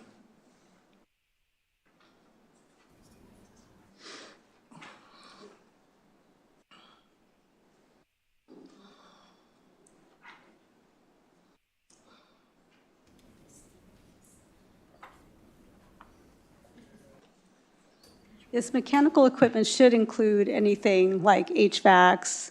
It would include the compactor, but I think that would be point of clarification for the applicant. All right, and so all combined, that was at 58.3 decibels or 62 point, that's amazing. That's pretty amazing. Okay, were there any mitigations on Emily discussed in terms of traffic mitigations or slowing down traffic or what have you? There were none. Okay. Frequently, when we open up these CUPs, the city has a unique opportunity to bring either the property and/or the business into further compliance. And I was on the property for a couple hours today, and I noticed that there were no enclosures of trash cans. The trash was just kind of sitting out there. And I'm wondering, was that contemplated or was that discussed with the property owner that to bring that? Basically, the trash cans were just sitting out in the open, pushed all the way up against that sound wall fence that is close to the neighbors. So I'm just curious, was there any discussion with the applicant or with the property owner to bring that up to code? So there is a garbage enclosure that they should be using. I have not seen the garbage line along the wall, but if that's the case. Okay, can you point that out on the diagram? Was that those sliding doors all the way? Because I was in the old parking lot, or the existing service, and there was some sliding doors close to where the fire station is. Is that where the trash enclosures are supposed to be? Yes, so if you look at the diagram at that, the GIS. right here. Yes, yes. Okay, yeah, they definitely were not in use. Okay. All right, thank you for that. So the new HVAC, is there any screening, visual screening? You know, some of the complaints from the residents, or concerns, excuse me, from the residents, were that they're upstairs in their bedroom and they're looking in and they're just seeing whatever it is that they're seeing, right? Is there any proposed screening of that HVAC? You know, sometimes when they create these wells, they put little fencing around it to make sure it's not an eyesore? We did not add that. That is something that you, as a council, could require. Okay, and I noticed elevated DBs during the construction phase, and you outlined all the various equipment and all their DBs and stuff. What's going to be the duration of that construction, if in fact this is approved? That would definitely be a question for the applicant. Okay, thank you. The duration of the construction, how long would it last? Is this going to be like 2 months? Is this going to be like a year? Is this, how long is that going to be? Mayor, if I may, Yeah. it's actually on the staff report that Oh, it it's is? about 3 months, a 3 months, month thank you. period. So it's not a long construction period. Thank you. Okay, thank you. And so I noticed that the parking is overparked by 118 spaces. So was there any thought in this whole thing to give the barber shop and the chiropractor some designated parking spaces just for them? So the barber shop and the chiropractor will be relocated someplace else. Oh, okay, That's the space they're taking. okay. Okay. Okay. And then the entirety of the past violations of the CUP, was it just delivery truck was there too early or too late, or were there other violations? Yeah, the delivery vehicle, the delivery trucks were there too early. Okay. And of course you can. That's a complaint that's come in since this review process, correct? Correct. So for 12 years, this sat quiet. We didn't get complaints from the neighbors. Mayor? Yeah. Okay, thank you. Yeah, we These did. are new That's complaints. correct. We did not hear anything, but Okay, they did. thank yeah. you. Of course. Is there, with those complaints, because, well, you know, this business is not the only business there that receives deliveries, how do we determine if it's their deliveries or another business's deliveries? Because there's, That's a good if you look at the question. whole line, Yeah, that's a good yeah, question. but if that's where There delivery were, trucks go, There were some sometimes they go to noted, other businesses, similar to like Starbucks. I've seen their trucks come early on or late at night to deliver. yeah, that's a good question. There have been at least a couple of cases where their delivery trucks were there, but not associated with Walmart. It was another business, so. Okay. To me, that would be another issue because that is going to create even more, because it's not just this business that the trucks will be using, right? If you said that already, as we speak, other businesses use that same route, then for me, it's an issue. I don't have a problem with the expansion, by the way, because I know that our community, a lot of people go and shop there. They provide work for people in our community. But when it comes to safety, that is my problem. Because if we will have a semi that doesn't belong to them, that will be using that, in case of an accident, who will be responsible? So everybody will be looking at this particular business, but if it's not them. So I will have to ask Madam City Lawyer if it's okay when the applicant come. I have a few questions about that safety thing, because that is really what is bothering me. Yeah, understood. Thank you. Okay, I think, No, I don't want to take a break. I think we'll hear from the public first. Thank you, though. I'd like to go ahead and hear from the public. They've been waiting patiently. So we'll go ahead and open up the public hearing. And I would like to welcome Antonia Mata first, and followed by Betty Epley, please.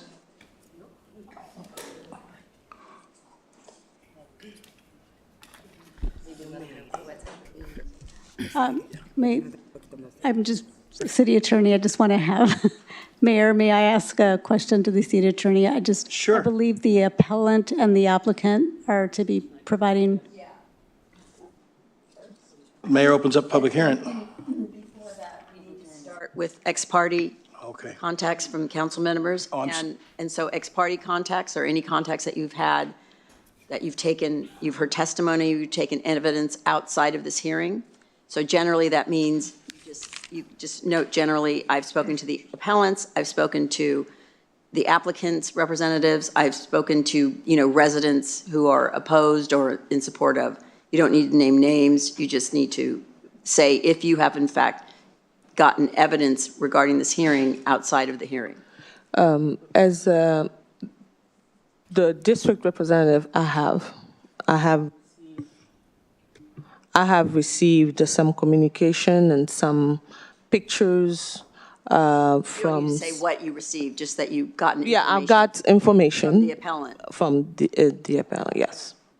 I've also received information from the appellant and others in the neighborhood. Okay. Okay, and my mistake, thank you. So we are opening up the public Excuse me. hearing, but we're going to hear from the, Excuse me. All of us received emails from the appellant with pictures. Yes, were addressed to so all of us, what so- I have received is all directly related to the public comments. Is that And different? nothing additional. Okay, all right, So- thank you. It's already part of the record. It's for things that are not already part of the record. Thank you. okay, that's all right. Okay, so we are opening the public hearing. Thank you. We don't see these kind of items very often. But first, we're going to hear from the appellant for 5 minutes. So we'd like to welcome Bess McKay. Welcome, Bess. Thank you. First, I want to say thank you to all of you for having us here today and listening to what we have to say. I am very new to this, and I have learned a lot. Some I will remember, and some I will likely try and forget. But I want to address all of you and say thank you very much for your service and being here today and taking this time. I also want to say thank you to the staff who has been very patient with me as I try and ask questions and figure my way through this. Because I have a lot to unpack, and listening to your questions, I think you already see some of the issues that we have. I'm going to go through this really quickly. So first, I'm here to ask the council to overturn the Planning Commission's approval that was done on May 8th without prejudice, which I believe is option number 3 in the staff report. My understanding that without prejudice means that Walmart does not have to wait a year to come back, that they can go back, relook at this, and come back to you sooner. I also want to acknowledge that having Walmart or a store in Mountain Shadows Plaza is a significant convenience for the community, as well as the online ordering and curbside pickup. They are essential and appreciated and meet many local needs. But then we get to the concerns and the why. Safety and traffic. The proposed area to relocate the pickup is the second most congested traffic area in the shopping center, second only to the main lot. There's high traffic from cars, delivery trucks, and pedestrians, including children going to and from school, whether it's the middle school, whether it's the elementary school, whether they're going to the donut store, Starbucks, etc. There is a lot of foot traffic there and raises an increased accident risk. In the packet that you received late, my apologies, there was a quote from Susan Adams, Councilmember Adams, regarding when the Walmart shut down and they had to close, and how busy and active, and how this is one of the most active shopping centers already. Truck staging. So we talk about truck staging. I've heard people ask, and I'm gonna step away here. I've got a pretty loud voice. Sure. Yep. So what happens is the trucks come in to the area that is proposed for the online pickup, and they park there, and they stage there, and they unload their trucks, and they wheel their stuff in, and they unload it out. And they are there on and off all throughout the day. If online pickup is moved here, it's uncertain to me where these trucks would go and deliver. Plus, we have the risk of trucks coming in, cars coming in and out, parking in weird locations. And on the back of this is also an evidence of just how close these vehicles and other vehicles that park against this wall are to our property line. Walmart's requesting 17 spots here. That's more than double what they currently have allocated. They have 7 allocated right now, and that will, shows us that they have expected growth in this area. We'd like a new traffic study because we believe that both the community and this store has grown. And also, we'd want to reaffirm how trucks are entering the actual shopping center, because they are coming in off of Eleanor, both from the Country Club and the Snyder end. You guys talked about the online pickup hours, 7 to 10, 7 days a week. That doesn't match with like the noise coordinates. There's small signs on one wall behind Walmart that talk about trucks not idling, and then Rohnert Park noise ordinance, which has hours that don't match anything that we've talked about so far. Walmart, until we came to Planning Commission, we did not see the hours of delivery, and that is what ignited us. We've been dealing with this for a very long time. The trailer storage was another good example. Was it a nuisance? Was it bothersome? Did it make a noise? No, but it was prohibited based on the CUP, so it was another example of not complying with the conditions that have been in place since 2013. I have made 6 trips to Walmart. I've probably done at least that with code compliance, and we're still having issues. I'd like to point out that the CUP says that trucks may not deliver or access the rear of the market. Thank you. So I ran out of time. You get a 3-minute rebuttal. Okay. Yes. Okay. Oh, Thank 2.5. you. And now we'd like to welcome the applicant to have 5 minutes as well. And welcome. And you'll have to tell us who you are, I'm sorry. Oh, that's okay. But welcome.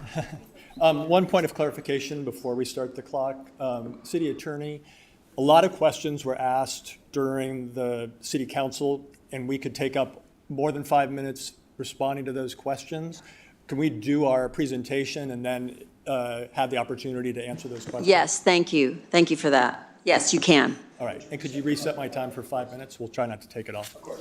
Thank you. Good evening, Council and Mr. Mayor. My name is Todd Williams. I'm a land use attorney based here in the Bay Area, and I'm here to talk on behalf of Walmart. Also with me is Jacob Glaze from Kimley Horn, who prepared a lot of the traffic and noise studies. And I think Cheryl Geiselman, are you here? Okay, she's not. So between Jacob and I, we'll handle your questions. So I wanted to thank the staff and appreciate the very detailed staff report, including its review of the various appeal points and the standard of review. And it's worth noting that the staff report says, per section 17.25.125C, the City Council may only consider the evidence before the Planning Commission as the council's review is not de novo. So it's not an opportunity to bring in a lot of new evidence that wasn't presented to the Planning Commission. However, I don't think it matters, frankly. The existing Walmart has been in operation in this location since 2014. The center's been there, my understanding is, since the 1980s. And what is now being proposed, the subject of this appeal, is simply to take over some neighboring tenant space to create a more functional layout for online pickup orders. So although the project has been described as an expansion, or no new construction is taking place. Walmart takes its commitment to being a good neighbor very seriously, and we appreciate that nearby residents may have some concerns. That said, the issues raised in the appeal and a lot of what I've heard so far is speculation about what might happen in the future as opposed to problems now. And problems now are really not the subject of tonight's appeal. It's this expansion and the moving of the online pickup. But a lot of these are existing issues. And as has been pointed out, over the past 11 years, no formal noise complaints have been made to the city code enforcement against Walmart, and there is no anticipated increase in truck deliveries. I want to be really clear, because I think there's still a little confusion. Truck deliveries are only allowed, per the Planning Commission's decision, between 7 and 7. It used to be 7 to 9, and they scaled it back to 7 to 7. The online pickup orders is not being suggested to change. It currently is 7 to 10, and that's what it would remain in this application. So there are 3 hours at the end. It's also worth pointing out that these deliveries, or I'm sorry, these pickups for online pickup orders are scheduled, right? You have a time you're supposed to show up to pick up your package. It's so that it won't be like 50 people all showing up all at once. So that's all worth, and Jacob can talk a little bit about the timing of truck deliveries, but my understanding is that especially the semi-trucks, they're usually happening earlier in the day because they want to get all that product into the store, early in the time. Let's see, this is taking longer than I thought, so I'll just jump down.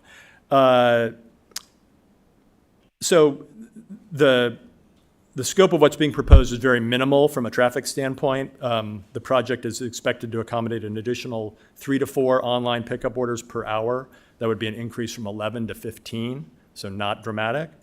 The noise study is prepared. We can talk about that, but what it concluded was there would be a 1.7 decibel increase, and they consider 3 decibels as quote unquote barely perceptible. So it's about half of what's barely perceptible.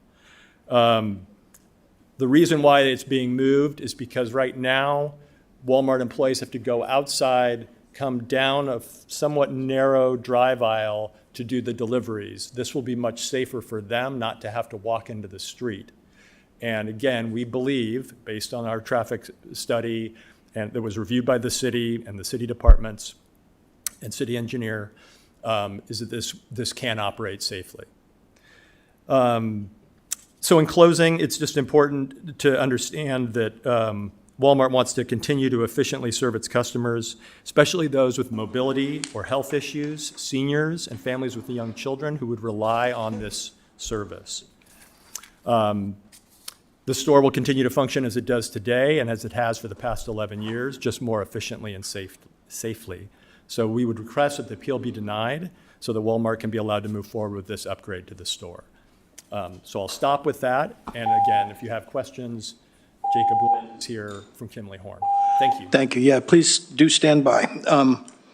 So now we're going to hear from the public, and then we'll allow the appellant to come back up and the applicant to come back up to do a rebuttal or add some concluding remarks. So now we will welcome Antonia Mata and thank her for being very patient. Buenas tardes, alcalde y miembros del consejo. Mi nombre es Antonia Mata, soy residente de Leonor Avenida y entro a trabajar de las 3 de la mañana a las 4 de la tarde.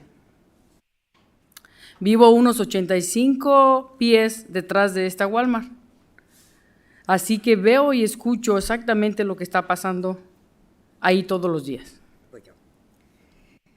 Good afternoon, Mayor, council members. My name is Antonia Mata. I live on Eleanor Avenue.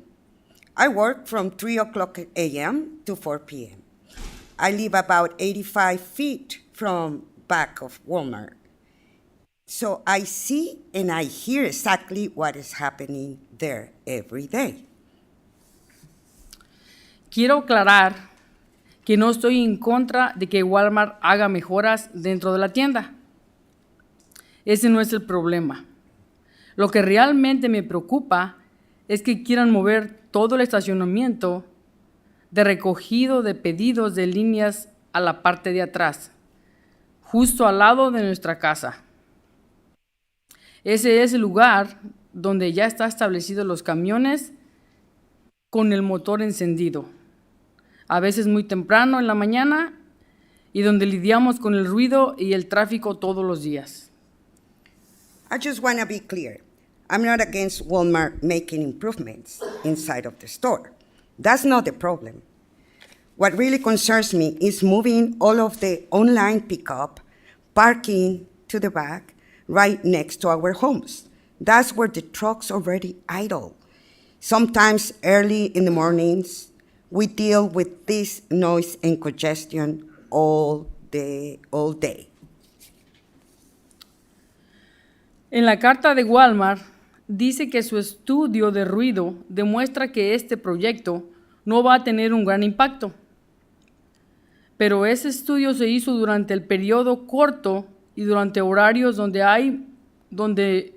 hay mucho tráfico. No cubrió un mes completo ni incluyó las horas de la mañana cuando realmente llegan los camiones. Yo personalmente he visto camiones llegando desde las 6 de la mañana, aunque eso no está permitido. Y a veces hay 2 o 3 camiones esperando para descargar. La alarma que utilizan los camiones al retroceder, los motores encendidos, no es solo una pequeña molestia, es algo con lo que vivimos constantemente. Walmart's letter says their noise study proves the project and it won't have a big impact. But that study was done some time ago and for a short period of time.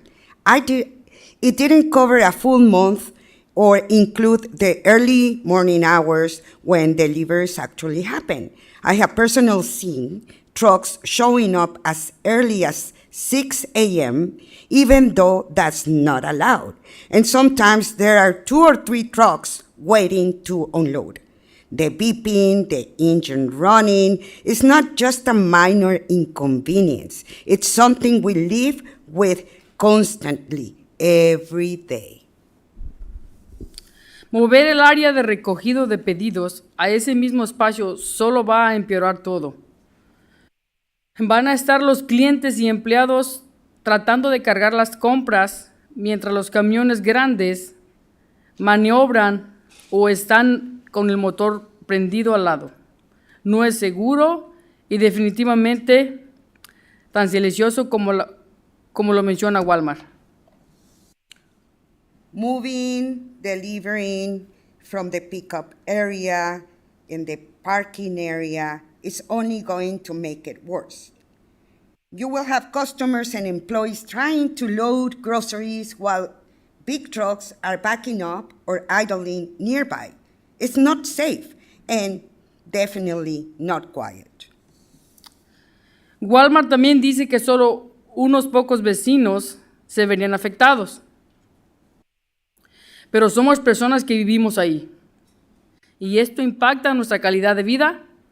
De hecho, me gustaría invitar a todos ustedes, al Consejo y a la Comisión de Planeación y al personal de la ciudad, a que vengan a mi casa a las 6 de la mañana o por la noche para que vean y escuchen ustedes mismos lo que estamos expuestos nosotros.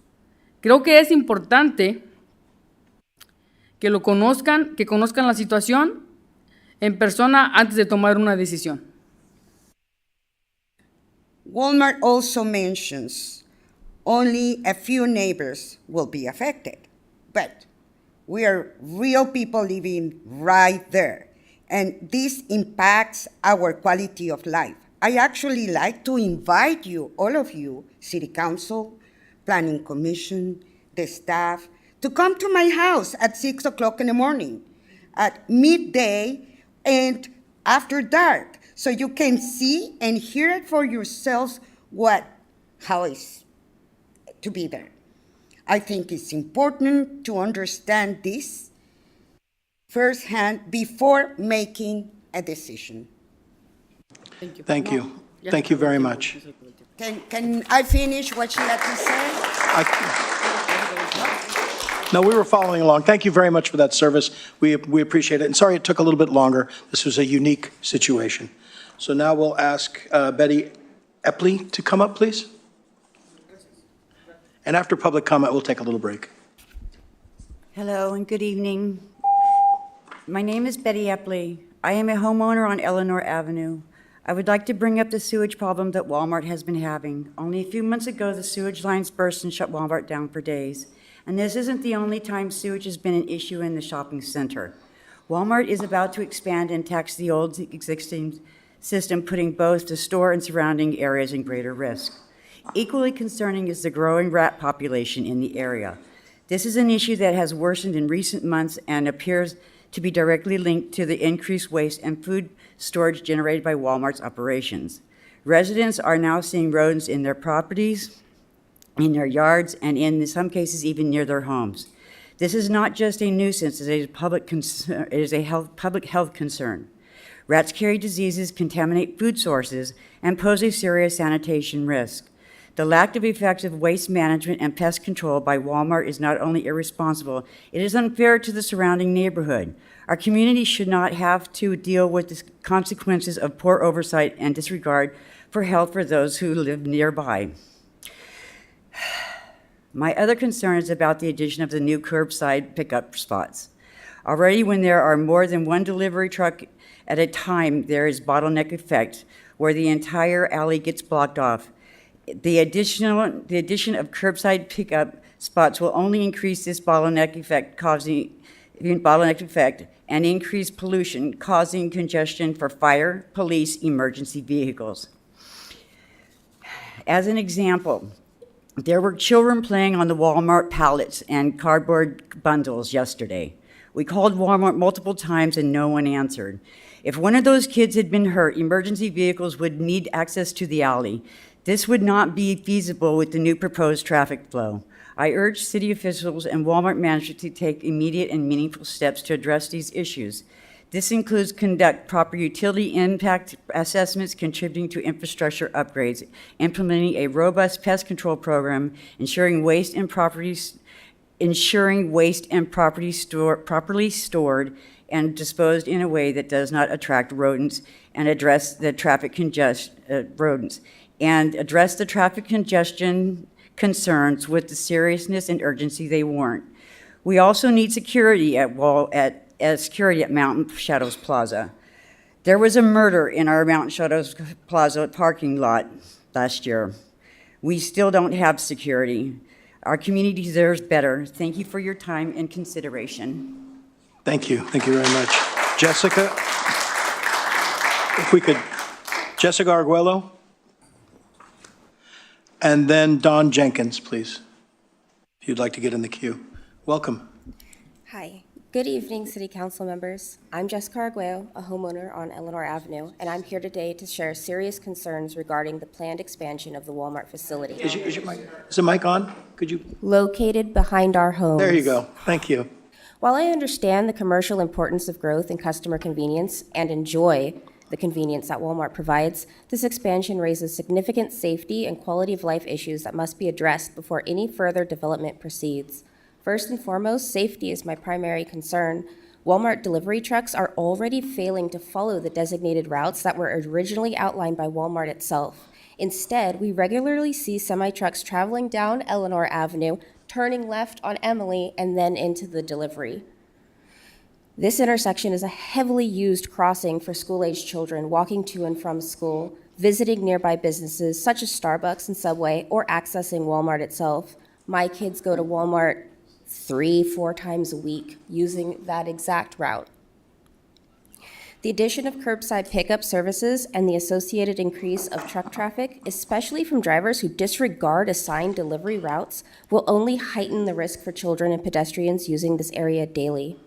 In addition to safety concerns, the issue of noise remains unresolved. While I appreciate Walmart's recent efforts to address truck idling, these changes have not been sufficient. Although the Walmart-operated trucks now comply with a 5-minute idling limit, many deliveries from third-party vendors who are not subject to constant monitoring or enforcement, trucks still idle for up to 15 minutes, and we had one idling for over an hour just yesterday. This idling is generating significant noise that continues to disturb residents throughout the day. Walmart has stated that they conducted noise testing, but it appears those tests were performed across the street on the side where our homes act as a buffer. This fails to reflect the true sound levels experienced in the backyards of the homes directly adjacent to the facility, where noise is most intense. Claiming the noise levels are within limits based on tests taken in less affected areas is misleading and does not reflect the daily lived experience of nearby residents. I respectfully urge the City Council to require Walmart to conduct new independent noise level tests, specifically within the backyards of homes adjacent to the property, to provide an accurate understanding of the acoustic impact. Please enforce strict route compliance for all delivery trucks accessing the facility regardless of vendor, and implement and monitor a universal no idling policy for all trucks, again, regardless of vendor. Until these basic safety and environmental concerns are addressed in good faith, any expansion of this facility will only exacerbate the existing problems our neighborhood is already struggling with. We know it's possible to operate responsibly. Now we ask that Walmart and the City Council ensure those standards are upheld. Thank you for your time and attention to this matter. Thank you. Don Jenkins, please.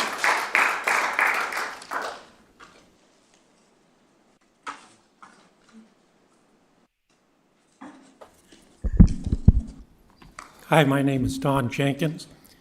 What I'm about to say is kind of repeating what everyone else has already said, but I think I need to say it to reinforce what they've said. In regards to the noise, I believe a sound study was taken 24 hours. I've lived in my house for 50 plus years on Eleanor Avenue. All of those years, since Rohnert Park has been there, I've been listening to the noise. 24 hours is nowhere near what should happen. It should be a lot more than that. Regarding the exhaust fumes, it's not just the drive-through exhaust fumes, is when they stop their trucks and continue the motor to run. As I said, I live right at Eleanor Avenue, and the sound wall there, the trucks will pull up next to that, and a lot of them have exhaust that comes out the top of the truck, and it pours over the wall. Sure ruins a good glass of wine at night. So I think they need to restudy their tests. As far as the E-cart is concerned, again, I said I've lived there for a long time. I've walked on the west side of the building where the E-cart is now. At any given time, I've seen 3 cars there and 0 truck traffic come through. Truck traffic is constantly coming through the Emily Street side, double parking, and it's a pinch point. If you can look at the map there, it pinches right down. Creates a real safety hazard. What we need the Walmart people to do is consider their neighbors and be a good neighborhood friend. Thank you. Thank you. Tim Connolly, please.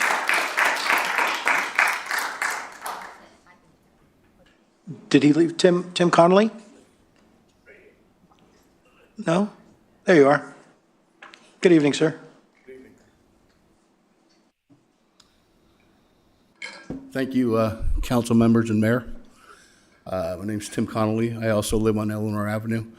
My issue, I totally agree with what everybody else has said. I've got another issue. My house is way down here across from the apartments. The driveway at that point is not only an exit for the trucks, it is also the exit for the apartment building.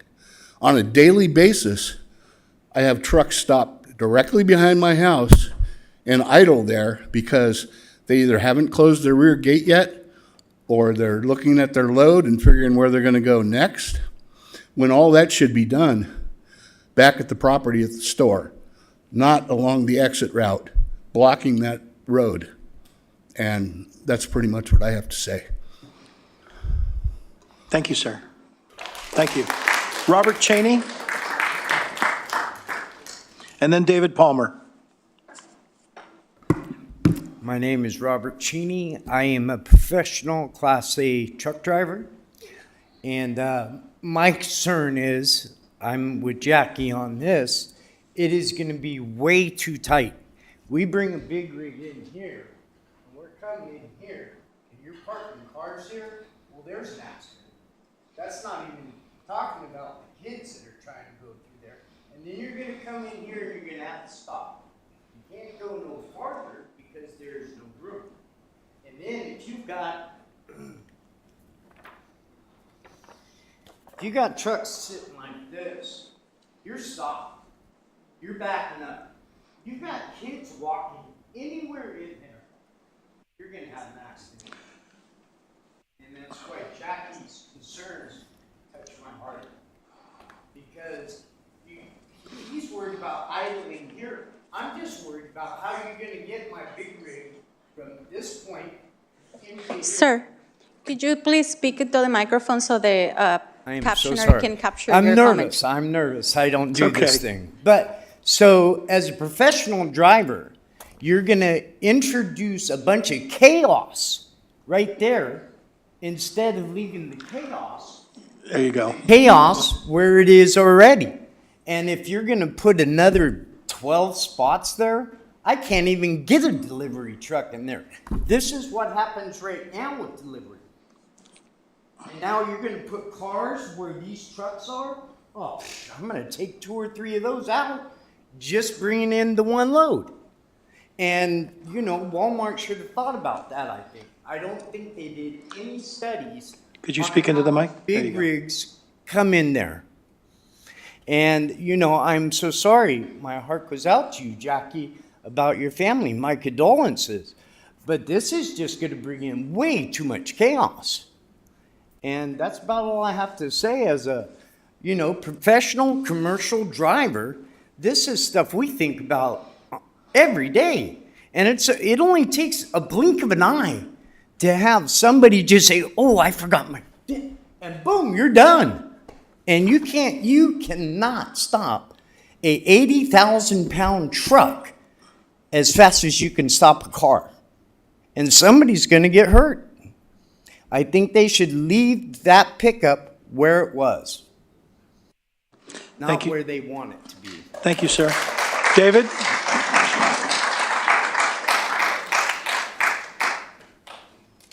Welcome back. Hi. Oh, here's your phone. Thank you. So I too am against the Walmart neighborhood market expansion. If you've ever gone in and asked, you know, for them to carry arugula or something that's not on the shelves, they'll laugh at you. They will not staff adequate staffing in their stores. If they want to invest in their grocery store, they should add some more checkers, you know? I mean, I've been in line waiting like the 20th person at the back end. They're really not a good neighbor. I too want to share my condolences with Representative Jackie, is it Beard? Edward, sorry. My best friend passed away at the age of 16 years old. He was struck from behind. He didn't even know what was coming from him, by a vehicle on Arnold Drive between Sonoma and Glen Ellen. Don't know I can't remember what kind of vehicle it was, but it was a long time ago. And Jose Luis Cuero Rojas will be remembered for that. I don't think the Walmart expansion is going to affect me as much as it will many of the other people here, but I just want to point out the simple, like the obvious elephant in the room. This Walmart expansion plan is completely contrary to Rohnert Park's and Sonoma County's active transportation plan, which was adopted January 24th, 2025. And I want to share an excerpt from that plan. The primary emphasis of this planning effort is to increase access to active transportation modes by planning for infrastructure projects and supportive programs. Active transportation refers to human-powered modes of travel like walking, biking, or using mobility devices, creating an environment that encourages a shift from automobile trips to walking or biking. Also promotes improvements to mental and physical health, air quality, reduces noises, and improves social equity. A safer, more connected network gives members of the community flexibility in their travel, so they do not need to rely on personal vehicle to travel through the city and the larger region. I live 3,000 feet away from this grocery store. I never received one of those notices. I don't, by a show, can I ask for a show of hands, like how many people received a notice? Because 300 feet. Oh, okay, well, yeah, I'm definitely outside that realm. But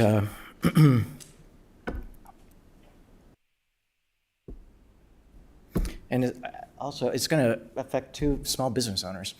And one heck of a barber, so that's it. Thank you. Thank you. Quan Burns, please.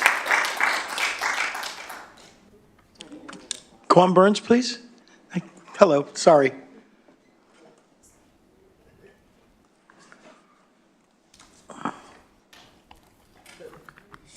Good evening, ladies and gentlemen. My name is Quan Burns. I'm sorry, really quickly. The timer went before she started. She even got up there. Can we restart it for her, please? Sorry, Mayor. My name is Quan Burns. Allow me to respond about the relocation. The place they providing me is going to be a lot more square feet, and also cost of the remodeling, locating, I cannot afford to do that.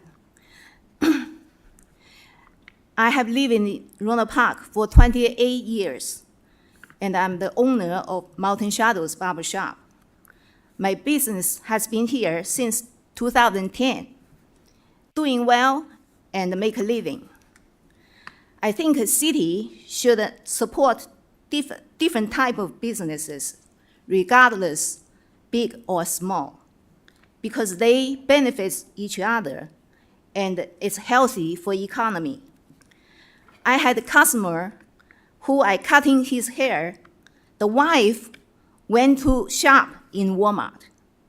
He said to me, and I quote, "If you are not here, we may not come to this plaza." Also, I also think business, big or small, should respect each other and use common sense. Walmart employees often parking in front of my business, knowing the parking spaces supposed to be for customers. I try to communicate with them and the management of the plaza with no success. Because city does not protecting its local business, my business may have to close. But I'm still a citizen of Rohnert Park. I hope city, not only for business, but most importantly, keep Rohnert Park a nice place to live by encouraging healthy living. Doctor often tells us, park further so you can walk. What drive-through is suggesting exactly the opposite. Encourage laziness. And finally, I hope city can come to Emily and Eleanor Streets to check out the traffic when the school is open. Thank you very much.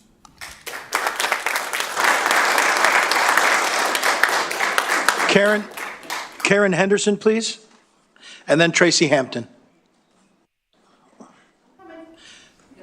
No worries.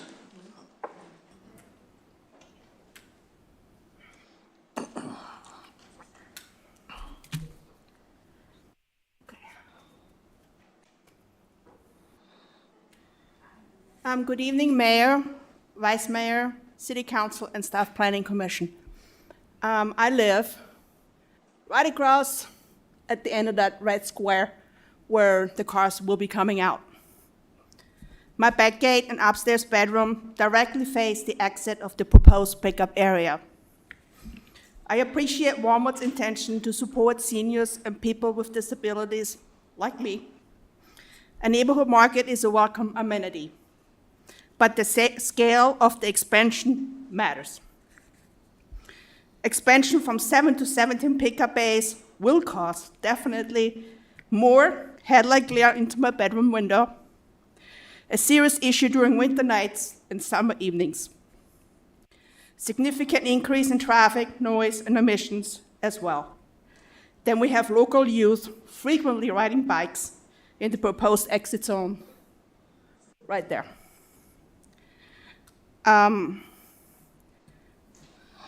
Pedestrians on the sidewalks are also at risk from cars exiting the 17 bays. Traffic already exists through Emily Avenue Extension, and as a shortcut, this causes congestion. Additional flow from pickup bays will exacerbate existing traffic issues. What I've noticed, and I'm home, I'm on disability, delivery trucks often fail to stop to make a right into the lot. If they don't see cars over there, they go straight in without stopping. What if there's somebody coming and they just didn't see them? This presents unsafe conditions, especially when visibility is low or pedestrian activity is present. The new spaces make 2 local businesses are being relocated due to expansion. New spaces may carry higher rent, potentially threatening their survival. These shops are long-standing pillars of the Rohnert Park community.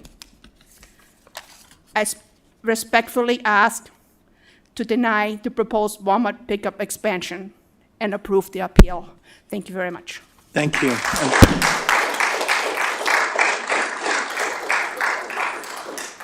Tracy Hampton, please. Oh, there you are. Yes, Good thank you evening. so much. So I have a video, and I just realized I could have emailed it. This video is from June 14th at 12:34 a.m. It is a video that depicts Walmart cleaning their parking lot. There is a noise. They do not respect the hours that they set. They break it constantly with the trucks, with the noise. As you've heard from all my other neighbors. I took this picture to show you the safety. It didn't blow up well, but there are cars that sit there, and these truck drivers do not pay attention to the fact that there's cars there. And when we have delivery here, they won't do it either. Their job is the road. That's where the trucks come in. That's their office.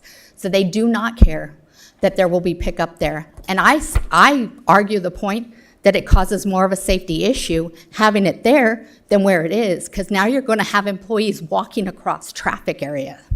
And these trucks come in, there will be congestion, there will be an issue. I live right on the corner right there, and I love this picture because somebody must have photoshopped it. We have nonstop parking right there from the condos, and I have complained. And I have to say, I have called the city and I've gotten nowhere. I do believe you came out once to my house to see it because I pushed the issue. There is a lot of parking that goes on here, so this picture is not accurate of what happens every day on that corner. And when school's in session, Lord have mercy. Mothers going to get the Starbucks before they drop their kids off, people driving for this school down here to the school over in that section. There is going to be an issue. There has not been an issue, may I point out common sense, with the pickup being at that end, except that the employees have to walk out the front of the store and down the sidewalk. They can make that area safer, cheaper, most likely, than to rebuild a whole area that is going to, it's not speculation, it is going to create more of a safety issue. Not only that, we do joke because all of us neighbors get together and we have to go out front. So we have Mayor Rob, who checks our status by our garage door opening because we gather in the front of our home because we can no longer use our backyards due to the traffic, the noise. We just can't enjoy our oversized yards, which are amazing for our property. We gather in the front. As soon as our garage doors are open, we come together, and we are a strong neighborhood. I do believe this is not going to bring the benefit that the Planning Commission thinks it will, and it's not going to create, it's going to create more safety issues than it's going to resolve. Thank you for your time. Thank you. We will take a 10-minute break and be back at 7:35.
Bring it back. Yep. All right, we'd like to bring it back.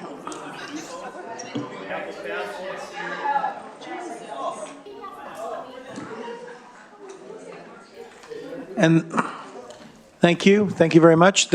We did have a late resident, whose name eludes me for a moment, Guy Crow, who showed up a little bit late, and he would like to make a public comment. So please welcome Guy. You're more than welcome to. Sorry for the delay in that. I've been here for the whole meeting. Would you turn on your microphone, please, Guy? Or is it on? There you go. No, one more time. Let's try that. There we go. All right. Thank you. I've been here all along. I'll go very quickly. Mayor, Council, thank you for hearing me. The statements that were said by the Planning Commission personnel said that they had received complaints since this process started. And then it almost sounded like nothing going back to 2013 or 2014 when the store opened up. I would beg to differ. I'm willing to bet public safety has got a long string of complaints and concerns and documentation that you might want to take into consideration before you think that there were no complaints filed. That's it. Thank you. Thank you. And I actually have one more, Ryan, and I can't. Thank you, Ryan. Starts with an M, I believe, and that's all I can make out. That's okay. No, you got the handwriting of a doctor. Perfect.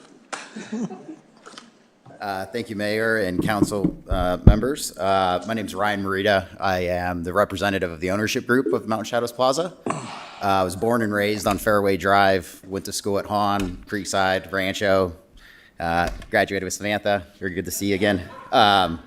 Look, we take our role as an owner very seriously, right? There is obviously a financial interest in expanding Walmart for us into space that has been vacant for about as far as I can remember. There was a dance studio, Miller's Driving School. It was previously a mail depot, but really it's been basically empty.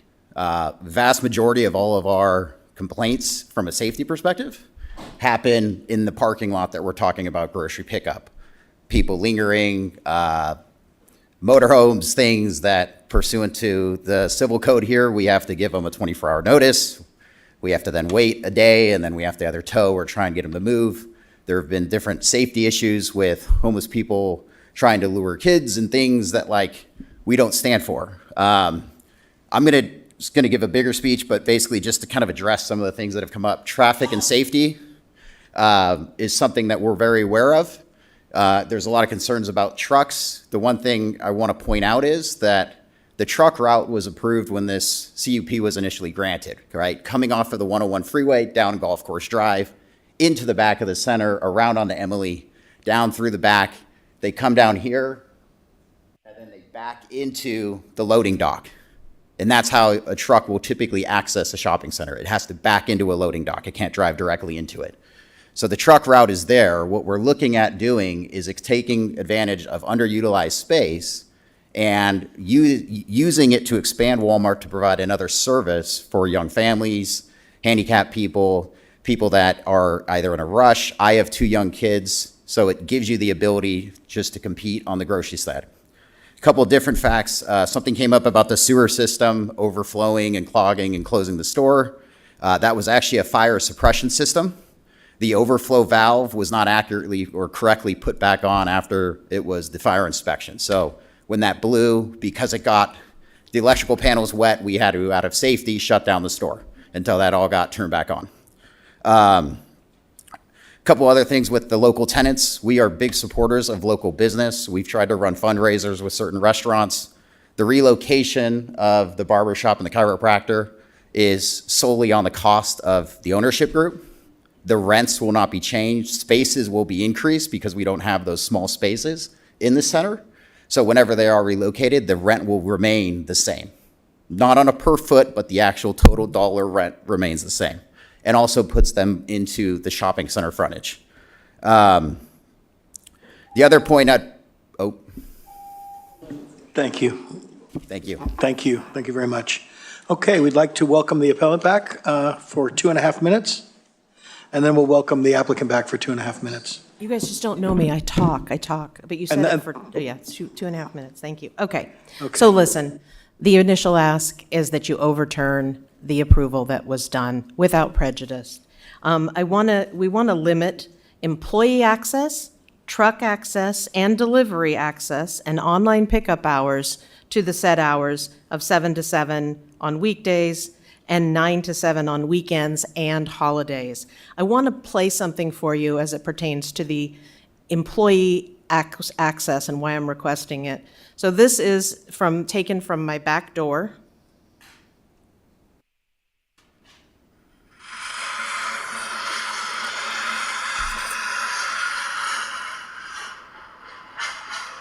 This is 6:45 a.m. on Father's Day morning, Sunday morning. And so employees are frequently out there early before trucks, moving things around, moving carts, all that. Here is a employee making a delivery to an online customer on the current side.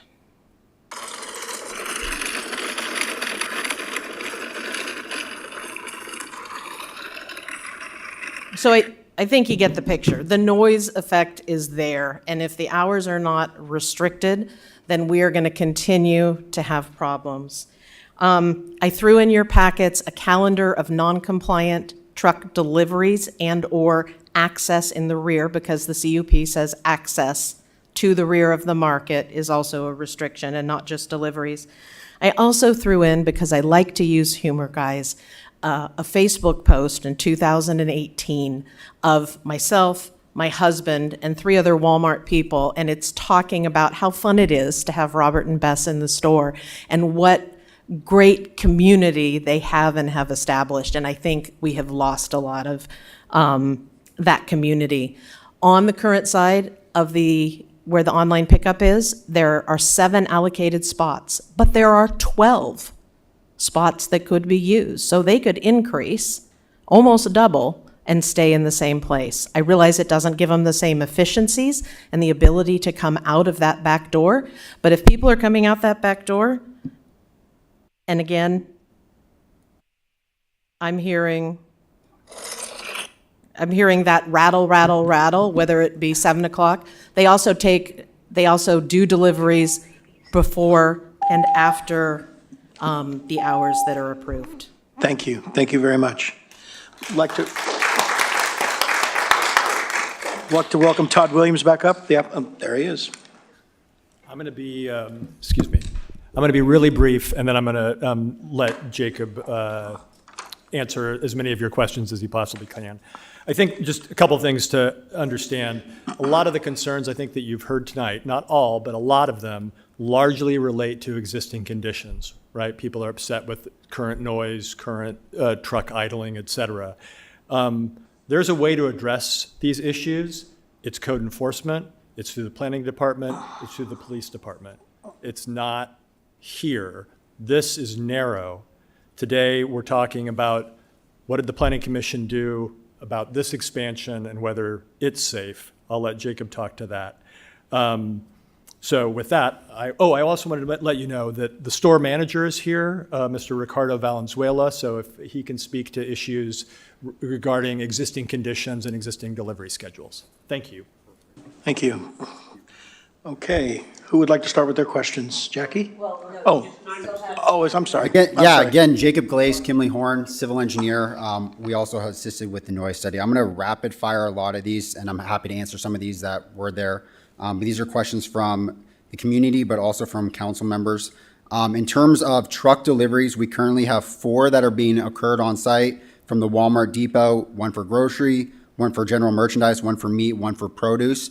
Most of those trucks can go ahead and turn off their idling. The only ones that can remain on their idling is the ones with the refrigeration units on top of them, which will have to be there. The stores currently actually reduced their current hours already to 7 a.m. to 7 p.m. So they've already taken into effect what the city council or what the planning commission had made mention of. And they're going to continue to do that. So they're working through some of the logistical things about this. The existing area we are expanding into is existing square footage. Again, it is not new proposed square footage.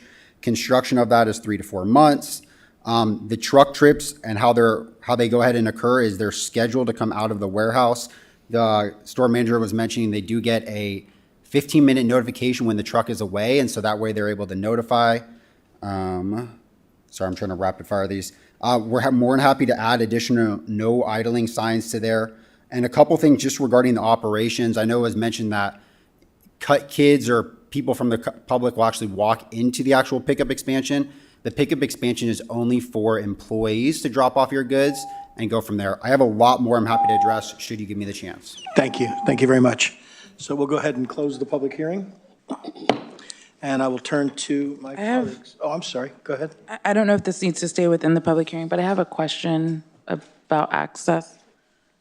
Does it need to stay in the? It's okay. Oh, okay. These are for deliberations or questions. Now, this is, if you still have questions, you can still ask questions of staff. Yeah, I wanted clarity because I'm a visual person and looking at these maps. Where the delivery trucks go or are proposed to go, and with the cart, does public safety have access should they need to get, I mean, God forbid, a driver has a medical emergency, if their truck is parked, they're doing their job, right? Does public safety have access to get in there? Like, do the two, would another fire truck fit? Would an ambulance fit if they're parked there? At the same time, through the. Yes. It would be difficult for them to fit through that, at that corner. They would be able to access through Emily all the way to that corner where the blue outline of Walmart starts. But there's also access around the other side, so they would be able to have access in that direction. Okay, but they'd have to, they'd have to park either the fire truck or the ambulance somewhere there. Let's say that the emergency is happening where the delivery trucks go, then, so they can't drive all the way up to them. They'd have to stop, get out. Depends on where the incident is. Well, in this scenario, the incident is where a delivery truck is where it proposed, and if an ambulance can't get there, Where the delivery. that could extend the time for a first responder to respond to an emergency, I guess is what I'm getting at. Where the loading and unloading is located right now, there would be the ability for emergency response too. Okay, thank you. Please. Thank you. I would just like to say that I appreciate the comments from the appellant and from Walmart. I appreciate you taking the time to come and share your thoughts with us. I will, full disclosure, my family shops at Walmart. We're very grateful to have you in our neighborhood. I don't have any other questions of staff, but I have some conditions and some things that I think we need to talk about. And I've been at this long, and Gerard and I were on the Planning Commission for several years before coming here, and to ask the staff to do a rewrite on the fly, you and the attorney, to say, can you change it to this, can you fix that? I think that would be really, really tough. And so I'm wondering, to ask the city attorney, would it be okay if city council gave you what we want to see and then have you go and draft it and then come back? What would you suggest for that? Well, this is the council's opportunity now to deliberate and determine how you want to address this.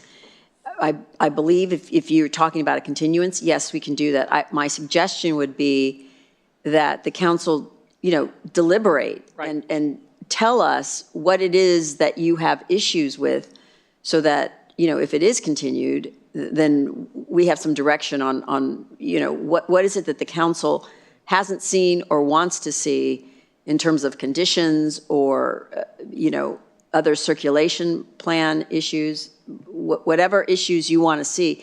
It would help staff to understand where the council is in terms of what may not be acceptable about the current plan and what you might like to see us work with the applicant on.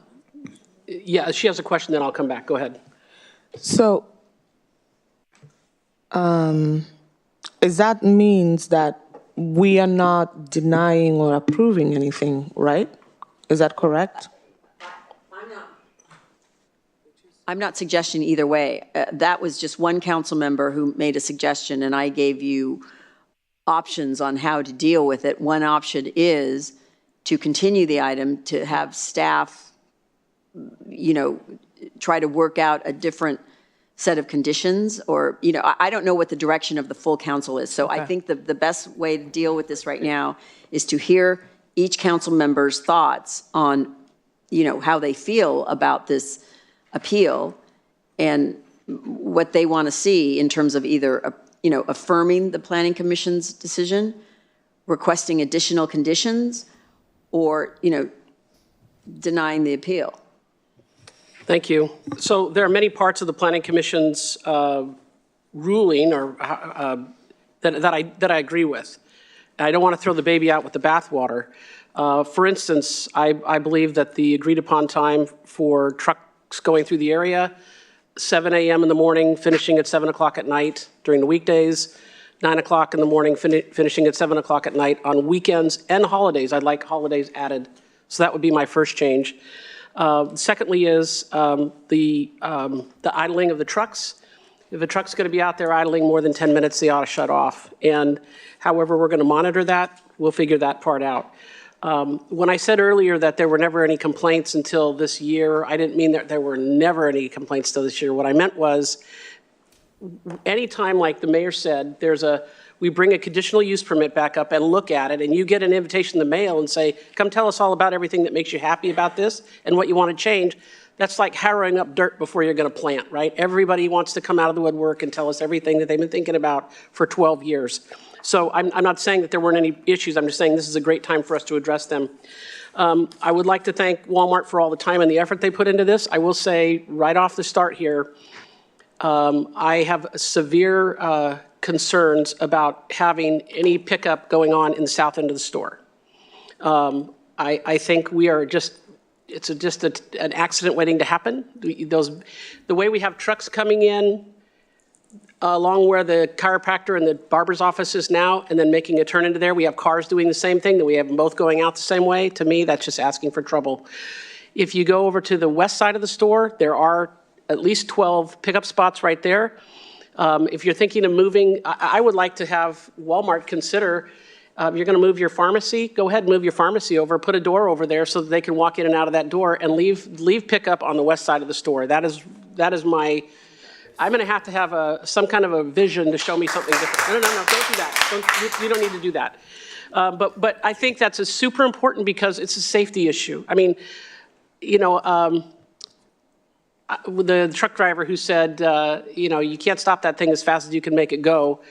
That's just, to me, the little girl gets out of the car and goes and gets something, boom, we're just going to have a problem there.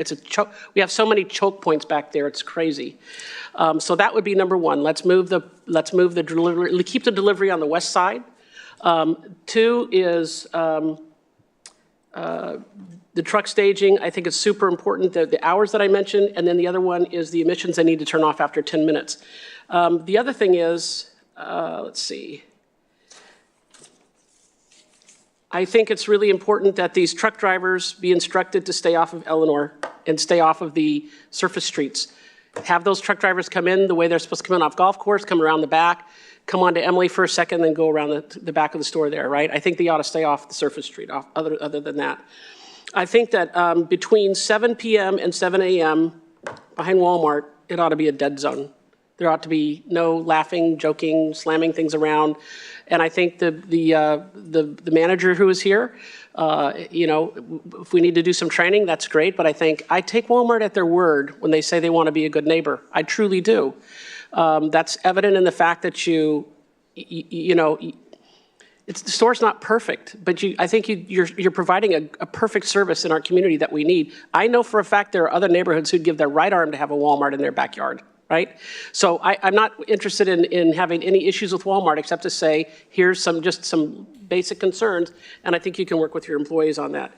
A lot of what I guess we call the appellant said, I agree with some of those things. I will go through that in a second, what the Planning Commission said. Let me just go through my notes. The pickup hours, if you have pickup on the west side of the store, I think you can pick up between 7 and 10. And I don't think it'll be a problem, or whatever the pickup time is, because it's over there by the fire station and not in somebody's backyard. And if you look at all of these circulation things that we have here, you notice there's no circulation going on over here on this west side.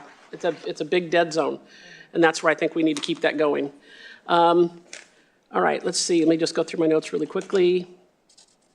I think we need to eliminate small trucks parking in the back. Everybody that comes there to give deliveries does not pull up and back down into a loading bay. They park their trucks, they get out with their little hand trucks, and they take their stuff in and they bring their stuff back out. And so if they're gonna idle, they need to be told to stop. And if they're not gonna idle, then they need to get their stuff done and get out of there, because that's what's causing the pinch points, is having multiple trucks being backed up there during the day. Let's see, we got that one. One of the things that the gentleman from Walmart said was, what we're worrying about is speculation about what might happen in the future. That's all that this body does, is worry about what's going to happen in the future and try to plan for it. I mean, I remember being on the Planning Commission and getting an environmental impact report that was 900 pages. It was all about what's going to happen in the future when you do what you want to do. I do want to just confirm, too, that it was not a sewage issue that shut down Walmart. So if that's a problem, that is completely foreign to everybody in this room. That was a sprinkler issue. The fire department got right on it. The planning people got right on it, and it got fixed as quickly as possible. Let me see. I had one other thing that I wanted to bring up.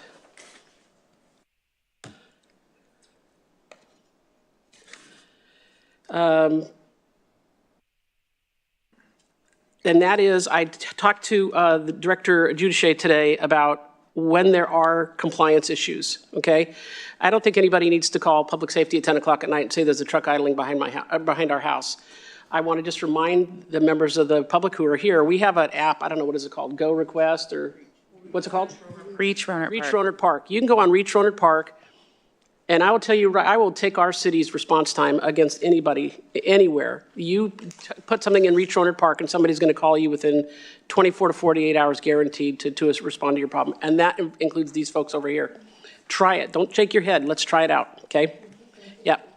Okay, I think that's it. I might have a couple others, and I don't know if we want to go through the Planning Commission things one at a time and say, I think yes on this and that. Okay, those are only things I have, and if there's two other votes, I think we're well on our way here. Okay. Thank you. Councilmember Elward, do you have anything to add to that?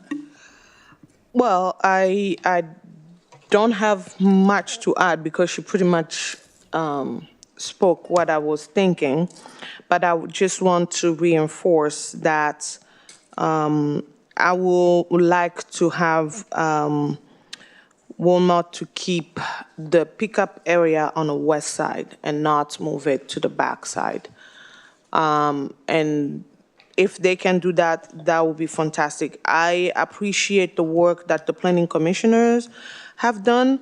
And yeah, for me, I'm just requesting, those conditions before moving forward, like the safety part, the west side, to keep the pickup area on the west side, and also to continue with the hours from 7 to 7, and the pickup time, if it's gonna be from 7 to 10, if it is on the west side, I think that will be something really that we need. And also, I will really piggyback what Councilmember Adams has said. If we can move the pharmacy, because now the opportunity to work on that expansion, right, remodeling, if I can say, this is a great opportunity to also think about the safety of the workers, which they won't have to do the loop to come in the front. So to have a door right there, you have everything set in that corner that will allow them to go in and out without dealing with going through the parking lot and the thing. For me, yeah, safety is the most thing for me right now, and everything that I had to say, Councilmember Adams has said, so. Okay, thank you. Councilmember Rodriguez, please. Can we, I think one of the slides showed the way the proposed expansion is, although we're not creating a new building, we're just utilizing space that's already there. what was going to be in that area? What was the proposed? There was a staff room. In the expansion, setup area to facilitate the online pickup, break room for staff, training areas, restrooms. Okay. Thank you for that. The reason I'm asking is I am in agreement of if it could be considered to change where the pharmacy is, but I also want to keep in mind, I guess, for us to consider what is that like logistically for the businesses there, whether it's Walmart or anybody else, layout, accessibility. I can sometimes walk up to something and sometimes I can't. Is that feasible for folks that might not be able to walk up to the pharmacy being there?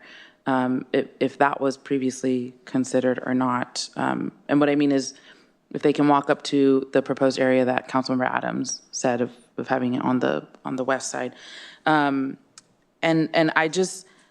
I guess it's more a reminder to my colleagues up here. We made goals this year, and one of those goals was the community quality of life. And I think we're hearing here how it could impact it. Not all negative. I think it's also been a positive impact to have Walmart there. It allows, we have two. We're a city that has two Walmarts, right? So there's accessibility to either one. If you don't want to go across town or you can't get across town, there's the neighborhood Walmart. But I'm still hung up on these vehicle emissions. And yes, it's speculation, and that's issue spotting, right? So we want to make sure, are we taking the goals we made for our residents of community quality of life if there's a potential higher use of vehicles and vehicle emissions happening there, along with what sounds like very minimal access for first responders to get to someone if something were to happen there, because we do have those apartments lined up there as well, and then the backs of the homes. So I personally would prefer to continue this and try and figure out the happy medium for everybody involved as much as possible. I think you can look at, does it check these boxes? And then you can look at what other boxes did you miss around? And I think that's what's happening is that you've got 5 new sets of eyes on this, 5 different minds thinking about this. And I think there's some boxes that we might have inadvertently missed. And so I would like to look at that and also consider if there is a way, if there have been any sort of complaints that went to public safety, could we get a little bit of a report on that? What is that? Is it a handful each year? Was it a lot more significant than we realized that maybe it didn't fall under code enforcement, but it fell under public safety, and what those impacts were? That's all I have for now. Okay. Vice Mayor?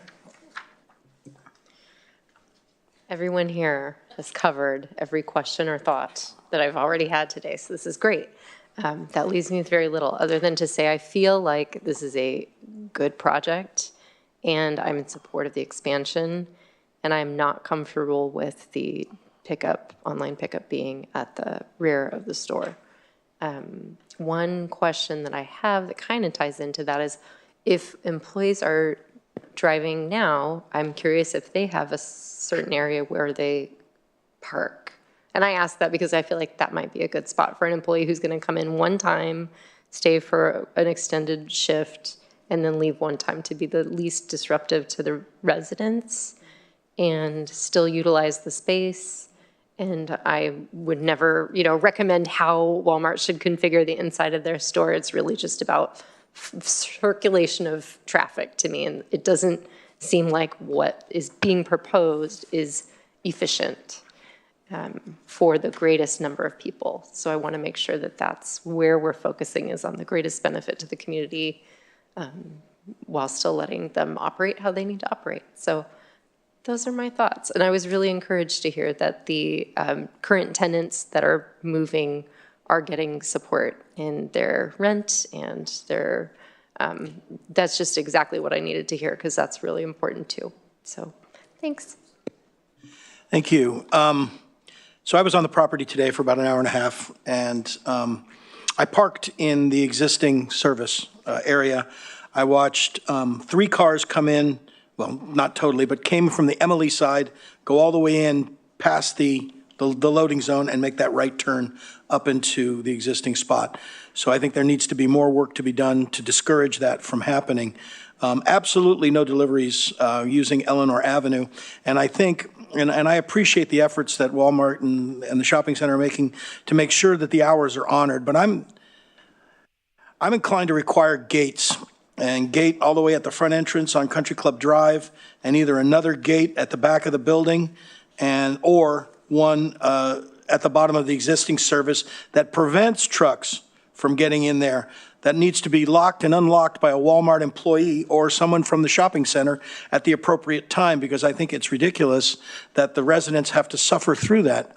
I also noticed when I was there that one of the loading bays was not being used for trucks. It was just storing garbage or recycled cartons and boxes. So I don't think proper utilization of the spaces is taking place.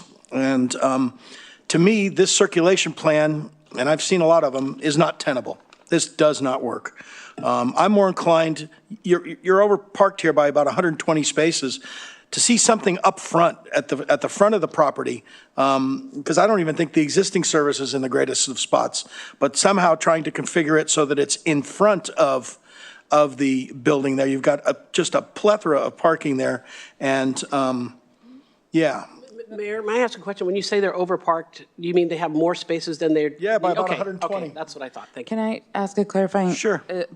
In terms of the parking, is that parking's also shared with the businesses next door, like the donut shop or across the way? So what you're proposing might take up some of that parking from them. But yeah, I just, you know.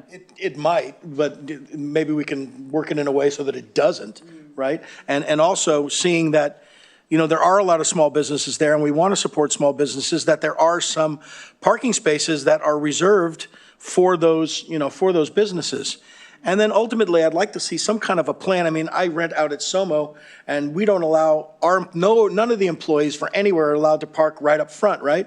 And if they do, they get a little courtesy note, a little ticket on their car that says, please don't do this. This is reserved for Old Kaz and for, you know, the other retail businesses that are there. So I think there's a way that we can earmark some of these spaces for some of those businesses. And I just think that's the responsible thing to do. I'm fully in favor of this expansion. Absolutely. But I just think we need to tighten up on some of these conditions of the conditional use permit. And I think we need to prevent trucks from getting back there at night. So that's my feedback. Can I just jump in real Sure. quick about the trucks? I'm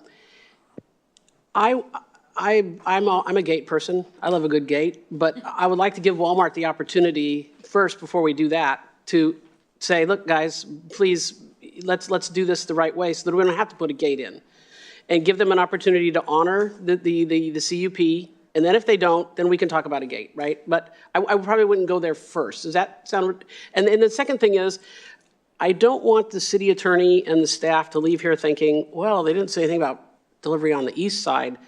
I'm talking about having delivery pickup on the west side, and the west side only, not behind the store and not the east side. And so if there are 3 votes for that, then we can save Walmart saying, well, we really want it on the east side, go back and ask them. Well, I'd like staff to meet with the applicant and come up with something that is palatable. Can I add another thing? Since we were talking about avoiding the trucks to enter from Illinois, so I was suggesting to have a no truck entry sign in the corner of Illinois, Eleanor, okay? Yeah, and Emily. And also to have exit signs put up there too. So that way they know where to enter and where to exit. To avoid, because I know that during school time, those little ones will be all over the place. So that's just a preventative thing. Good. So I'd like to move that we continue this item until staff has sufficient time to flesh this out. I'll second that motion. Ideas, okay. Can we do a vote of affirmation? It's been first and second. Any comments or? Yes. Okay. All those in favor, say aye. Aye. Any opposed? Seeing none, the motion carries 5-0. We'll move on to committee liaison reports. We do not have any. Communications. Mayor, I do. Oh, I you do? have. I'm sorry. I do too. Okay. No, the reports are not on the agenda tonight, so we're not having them. Yeah. We're going to, can you just do it next time at the next meeting? Oh, they're not. Okay. Communications. If you- Yeah, or you can do it on the reports communications. are not agendized for Right. reports. Okay. For the record, I don't think it was heard. So right now, under committee liaison and other reports, we cannot because it's not agendized. But there's opportunity under item 10. Communications. Communications. Want to communicate to the council in terms of, issues. I can always wait. I can wait. The city clerk just, informed me that for whatever reason, it did not get printed on the agenda. So we were just going to wait until the next meeting and do them all then. And it's fine. Okay. Yeah. Then communication. Please. Oh, thank you, Go ahead. sorry. So the Secretary of State is having some, what do they call that?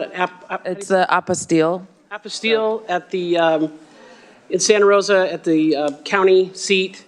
And what that means is you can bring a document that you need to have stamped. Let's say you got a birth certificate and you need to have it, I don't really call it notarized, but made official. You can bring that document to, it's a pop-up shop for the California Secretary of State in Santa Rosa on Thursday, July the 17th. That is a very, very big deal for them to come and do that. That's number one. And then number two, just a way of communications, I received a lot of compliments about our Jubilee on Saturday. I think it was a hit out of the park. I just want to thank the staff for all the work they put in for that. It was excellent. Okay, please. Councilmember? I was just going to make a comment about Jubilee, so we're good. Okay, fantastic.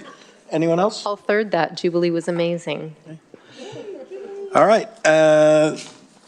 We'll move on to adding agenda items to future agenda. Anyone? Okay. And public comment. Would anyone like to make a closing public comment before we adjourn this meeting? Okay, the meeting is adjourned.